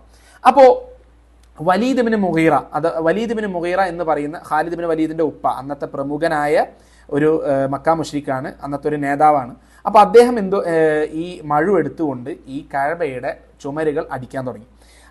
അപ്പോൾ മക്ക മുശ്രിക്കുകളെല്ലാം രണ്ടടി ബാക്കിൽ നിന്നുകൊണ്ട് പറയാണ്, ഇദ്ദേഹം പരമാവധി ഇന്ന് അത് പൊളിച്ച് പണിയെടുക്കട്ടെ, നമുക്ക് അദ്ദേഹം നാളെ ജീവനോടെ തിരിച്ചു വരുമോ എന്ന് നമുക്ക് നോക്കാം, ജീവനോടെ തിരിച്ചു വന്നാൽ നമുക്ക് ഈ കഅബയുടെ പുനർനിർമ്മാണവുമായി മുന്നോട്ട് പോകാം എന്ന് പറഞ്ഞു. അപ്പോൾ ഇത് അപ്പോൾ അവർ മിണ്ടാതിരിക്കുകയും പിറ്റത്തെ ദിവസം വലീദ് ഇബ്നു മുഗീറ ജീവനോടെ തിരിച്ചു വരികയും അതോടുകൂടി അവർക്ക് ആവേശമായി അവർ കഅബ പൊളിച്ച് പുനർനിർമ്മിക്കാൻ വേണ്ടി തുടങ്ങി. അപ്പോൾ ഓരോ ഗോത്രത്തിനും ഓരോ ചുമര് പുനർനിർമ്മിക്കാനുള്ള അവസരം ലഭിക്കുകയാണ്. അപ്പോൾ ബനു അബ്ദി മനാഫ് എന്ന് പറയുന്ന അതായത് ബനു ഹാഷിം ഒക്കെ ഉൾപ്പെടുന്ന പ്രമുഖമായ ആ വലിയ ഗോത്രം ബനു അബ്ദി മനാഫിനാണ് ഏറ്റവും പ്രധാനപ്പെട്ട ആ ചുമര് നിർമ്മിക്കാനുള്ള അവസരം ലഭിക്കുന്നത്. ബനു മഖ്സൂം അഥവാ അബൂജഹലിൽപ്പെട്ട ഗോത്രം അവർക്ക് റുക്നുൽ യമാൻ മുതൽ ഹജറുൽ അസ്വദ് വരെയുള്ള ആ ഒരു ചുമര്, കഅബയിലൊക്കെ ഉംറക്ക് പോയിട്ടുള്ള അല്ലെങ്കിൽ കഅബയെ പറ്റിയിട്ട് ചെറുതായിട്ടൊന്ന് നമ്മൾ ആലോചിച്ചാലോ അല്ലെങ്കിൽ ഉംറക്ക് പോയ ആളുകൾക്ക് ഒന്ന് ഓർത്തെടുത്താൽ മനസ്സിലാവും. അപ്പോൾ റുക്നുൽ യമാൻ മുതൽ ഹജറുൽ അസ്വദ് വരെയുള്ള ചുമര് അവർക്കാണ് ലഭിച്ചത്. അപ്പോഴാണ് നമുക്ക് എല്ലാവർക്കും അറിയാവുന്ന ഏറ്റവും പ്രസിദ്ധമായ ഒരു ചരിത്രം സംഭവിക്കുന്നത്. ഹജറുൽ അസ്വദിന്റെ അവിടെ വന്ന സമയത്ത് ഈ ഹജറുൽ അസ്വദ് ആരാണ് എടുത്തു വെക്കുക എന്നുള്ള വലിയൊരു തർക്കം തുടങ്ങി. അപ്പോൾ തർക്കം തുടങ്ങി എന്ന് പറഞ്ഞാൽ രൂക്ഷമായ തർക്കം. 5 ദിവസത്തേക്ക് ആ കൺസ്ട്രക്ഷൻ പരിപാടി തന്നെ നിർത്തിവെക്കുകയാണ്. എന്നിട്ട് ബനു മഖ്സൂം ഗോത്രത്തിൽപ്പെട്ട ആളുകൾ വളരെ രഹസ്യമായിക്കൊണ്ട് അവരുമായി അലയൻസ് ഉള്ള മറ്റു ഗോത്രവുമായി അവർ സന്ധിയിൽ ഏർപ്പെടാൻ കരാറുണ്ടാക്കുകയാണ്. എന്ത് സംഭവിച്ചാലും നമ്മൾ ഈ ഒരു അവസരം ആർക്കും വിട്ടുകൊടുക്കൂല, അഥവാ വിട്ടുകൊടുക്കേണ്ടി വന്നാൽ മരണം വരെ നമ്മൾ യുദ്ധം ചെയ്യുന്നില്ല. അപ്പോൾ അത്രയും ജാഹിലി മെന്റാലിറ്റിയാണ്. അവർക്ക് ഹജറുൽ അസ്വദിനോടുള്ള സ്നേഹമോ അല്ലെങ്കിൽ ഒന്നുമല്ലല്ലോ, എൻ്റെ ഗോത്രത്തിന് അത് എടുത്തു വെക്കാനുള്ള അവസരം ലഭിക്കണം, അത്രയേറെ ഗോത്ര ചിന്താഗതി കൊണ്ടു നടന്നിരുന്ന ആളുകളായിരുന്നു അവർ എന്ന് മനസ്സിലാക്കി തരുന്ന ഒരു ചരിത്രം കൂടിയാണ്. അപ്പോൾ അബു ഉമയ്യ ബിൻ മുഗീറ എന്ന് പറയുന്ന അന്ന് നിലവിലുണ്ടായിരുന്ന ഏറ്റവും പ്രായമായ ഒരു മനുഷ്യൻ അദ്ദേഹം പറയാണ്, നമുക്ക്, അതായത് അദ്ദേഹം പറയാണ് ഒരു ഡോർ, അവർ ഒരു സ്പെസിഫിക് ഡോറ് പറഞ്ഞിട്ട് പറയാണ്, ഈ വാതിലിലൂടെ ആരാണോ കടന്നു വരുന്നത് അദ്ദേഹം തീരുമാനിക്കട്ടെ എങ്ങനെയാണ് ചെയ്യേണ്ടത് എന്നുള്ളത്. അപ്പോൾ ഇത് എല്ലാവരും അംഗീകരിച്ചു. അപ്പം എല്ലാവരും ഇത് അംഗീകരിക്കുമ്പോൾ എല്ലാവരും മനസ്സിലാക്കുന്നത് എന്താണെന്ന് വെച്ച് കഴിഞ്ഞാൽ, ഈ വാതിലിലൂടെ ഇപ്പോൾ കടന്നു വരാൻ പോകുന്ന ആൾ ഏത് ഗോത്രത്തിൽപ്പെട്ട ആളാണോ ആ ഗോത്രത്തിൽപ്പെട്ട ആൾക്കാർക്കും ഈ അവസരം എന്നുള്ളതാണ്. അപ്പോൾ ഇത് അവർ ഉദ്ദേശിക്കുന്നത് ഒരു ലോട്ടറി പോലെയാണ്. കാരണം എന്താണെന്ന് വെച്ചാൽ, ആരാണോ ഈ വാതിലിലൂടെ കടന്നു വരുന്ന ആള് ഒബ്വിയസ്ലി അവർ ഏത് ഗോത്രത്തിൽപ്പെട്ട ആളാണോ അയാൾ ആ ഗോത്രത്തെ ആയിരിക്കും സപ്പോർട്ട് ചെയ്യുക, ആ ഗോത്രക്കാരായിരിക്കും ഹജറുൽ അസ്വദ് എടുത്തു വെക്കുക എന്നുള്ളതാണ് ഇവർ മനസ്സിലാക്കുന്നത്. പക്ഷെ അവർക്ക് റസൂലുള്ളാഹി സ്വല്ലല്ലാഹു അലൈഹി വസല്ലം ആ വാതിലൂടെ കടന്നു വരുന്നത് കണ്ടപ്പോൾ എല്ലാവർക്കും സന്തോഷമായി. അപ്പോൾ ഒരാളിപ്പോൾ കടന്നു വരാണ്, അയാൾ ഇന്ന ഗോത്രത്തിൽപ്പെട്ട ആളാണെങ്കിൽ ബാക്കിയുള്ള എല്ലാ ഗോത്രത്തിൽപ്പെട്ട ആളുകൾക്കും വിഷമം ഉണ്ടാവും, കാരണം ഇനി അവർക്കാണുള്ള അവസരം കിട്ടാൻ പോകുന്നത്. പക്ഷെ റസൂലുള്ളാഹി സ്വല്ലല്ലാഹു അലൈഹി വസല്ലം കടന്നു വരുമ്പോൾ എല്ലാവർക്കും സന്തോഷമാണ്. കാരണം എല്ലാവരും വിചാരിക്കുന്നത് റസൂലുള്ളാഹി സ്വല്ലല്ലാഹു അലൈഹി വസല്ലം ഞങ്ങളുടെ ആളാണ് എന്നുള്ളതാണ്. അപ്പോഴാണ് റസൂലുള്ളാഹി സ്വല്ലല്ലാഹു അലൈഹി വസല്ലം ആ ഒരു തീരുമാനമായിട്ട് അവർ വളരെ ഹിക്മത്തോട് കൂടിയിട്ട് വലിയൊരു തീരുമാനമായിട്ട് വരുന്നത്, ഒരു തുണിക്കഷ്ണം കൊണ്ടുവരികയും അതിലേക്ക് ഈ ഹജറുൽ അസ്വദ് എടുത്തു വെക്കുകയും എല്ലാ ഗോത്രത്തിൽപ്പെട്ട ഓരോരോ വ്യക്തി വന്നിട്ട് ഇത് ഒരുമിച്ച് അതിലേക്ക് എടുത്തു വെക്കുന്ന ആ ഒരു സന്ദർഭം ഇത് നമ്മൾ കേട്ടിട്ടുള്ള ചരിത്രമായിരുന്നു. അപ്പോൾ ഇതാണ് ഇതിൻ്റെ ബാക്ക്ഗ്രൗണ്ട്. അപ്പോൾ ഇത് നമ്മൾ ഇതോടൊപ്പം തന്നെ നമ്മൾ മനസ്സിലാക്കേണ്ട വളരെ ഇൻട്രസ്റ്റിംഗ് ആയിട്ടുള്ള ഒന്ന് രണ്ട് പോയിന്റുകളുണ്ട് കഅബയുടെ പുനർനിർമ്മാണവുമായി ബന്ധപ്പെട്ടിട്ട്. അതായത് ഇബ്രാഹിം അലൈഹിസ്സലാം ഉണ്ടാക്കിയിട്ടുള്ള ഒറിജിനൽ സ്ട്രക്ചറാണ് ഇവർ പുനർനിർമ്മിക്കുന്നത്. അപ്പോൾ ഇബ്രാഹിം അലൈഹിസ്സലാം ഉണ്ടാക്കിയിട്ടുള്ള ഒറിജിനൽ സ്ട്രക്ചർ എന്ന് പറയുന്നത് ഒരു റെക്റ്റാങ്കിൾ ഷേപ്പാണ്. റെക്റ്റാങ്കിൾ ഷേപ്പ് എന്ന് പറഞ്ഞാൽ ഇത്രയും, അതായത് ലെങ്ത് കൂടുതലും ബ്രെഡ്ത്ത് കുറവുള്ള ആ ഒരു സ്ട്രക്ചറാണ് റെക്റ്റാങ്കിൾ ഷേപ്പ്. അപ്പോൾ ഈ റെക്റ്റാങ്കിൾ ഷേപ്പ് എന്ന് പറയുമ്പോൾ അപ്പോൾ അതിൻ്റെ ഏരിയ കുറച്ചുകൂടി കൂടും.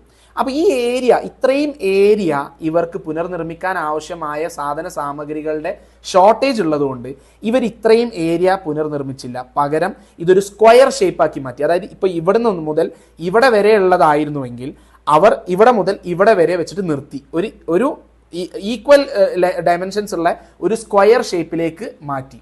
എന്നിട്ട് മറ്റേ രണ്ട് കോർണർ അവർ മാർക്ക് ചെയ്ത് വെച്ച്. കാരണം എന്താണെന്ന് വെച്ചാൽ, ആ മാർക്ക് ചെയ്ത കോർണർ നമുക്ക് പിന്നീട് പണം ഉണ്ടാവുമ്പോൾ അതിലേക്ക് എക്സ്റ്റെൻഡ് ചെയ്യാം എന്ന് പറഞ്ഞുകൊണ്ട്. മാത്രമല്ല അവർ ഈ ഒരു കഅബ അത്ര ഹൈറ്റ് ഉണ്ടായിരുന്നില്ല, അവർ ഇതിൻ്റെ ഹൈറ്റ് കൂട്ടുന്നതോട് കൂടിയിട്ട് ഇപ്പോൾ ഇതിന് മുമ്പ് ഉണ്ടായിരുന്ന സ്ട്രക്ചർ, അഥവാ ഞാൻ പറഞ്ഞ ആദ്യത്തെ റെക്റ്റാങ്കിൾ ഷേപ്പിലുള്ള സ്ട്രക്ചറിൽ ഡോറ് താഴ്ത്തായിരുന്നു. അതായത് നമ്മളിങ്ങനെ നടന്നു പോകുമ്പോൾ സാധാ നമ്മുടെ അതേ നിലയിലുള്ള ഡോറാണ് നമ്മൾ ഉണ്ടാവുക. പകരം അവരെന്ത് ചെയ്തു, ഡോറ് കുറച്ച് മുകളിലേക്ക് കയറ്റി വെച്ചു. ഡോറ് ആ ചുമരിൻ്റെ ചുമരിൻ്റെ നടുവിലേക്ക് കുറച്ച് ഉയർത്തിയിട്ട് ഡോറ് മാറ്റി വെച്ചു. അപ്പം എന്തായി, ബനു അബ്ദു മനാഫാണ് ആ ഒരു ചുമരിൻ്റെ ആ ഒരു ഡോറുള്ള ചുമര് നിർമ്മിച്ചിട്ടുണ്ടായിരുന്നത്. അപ്പോൾ ഈ കഅബയുടെ അകത്തേക്ക് ആര് കയറണ്ട എന്ന് തീരുമാനിക്കാനുള്ള അവകാശം ബനു അബ്ദു മനാഫിനായി. അപ്പോൾ അത് നേടാൻ വേണ്ടിയിട്ട് അവരെന്ത് ചെയ്തു, ഈ കഅബയുടെ സ്ട്രക്ചർ റെക്റ്റാങ്കിളിൽ നിന്ന് മാറ്റി സ്ക്വയർ ഷേപ്പും ആക്കി.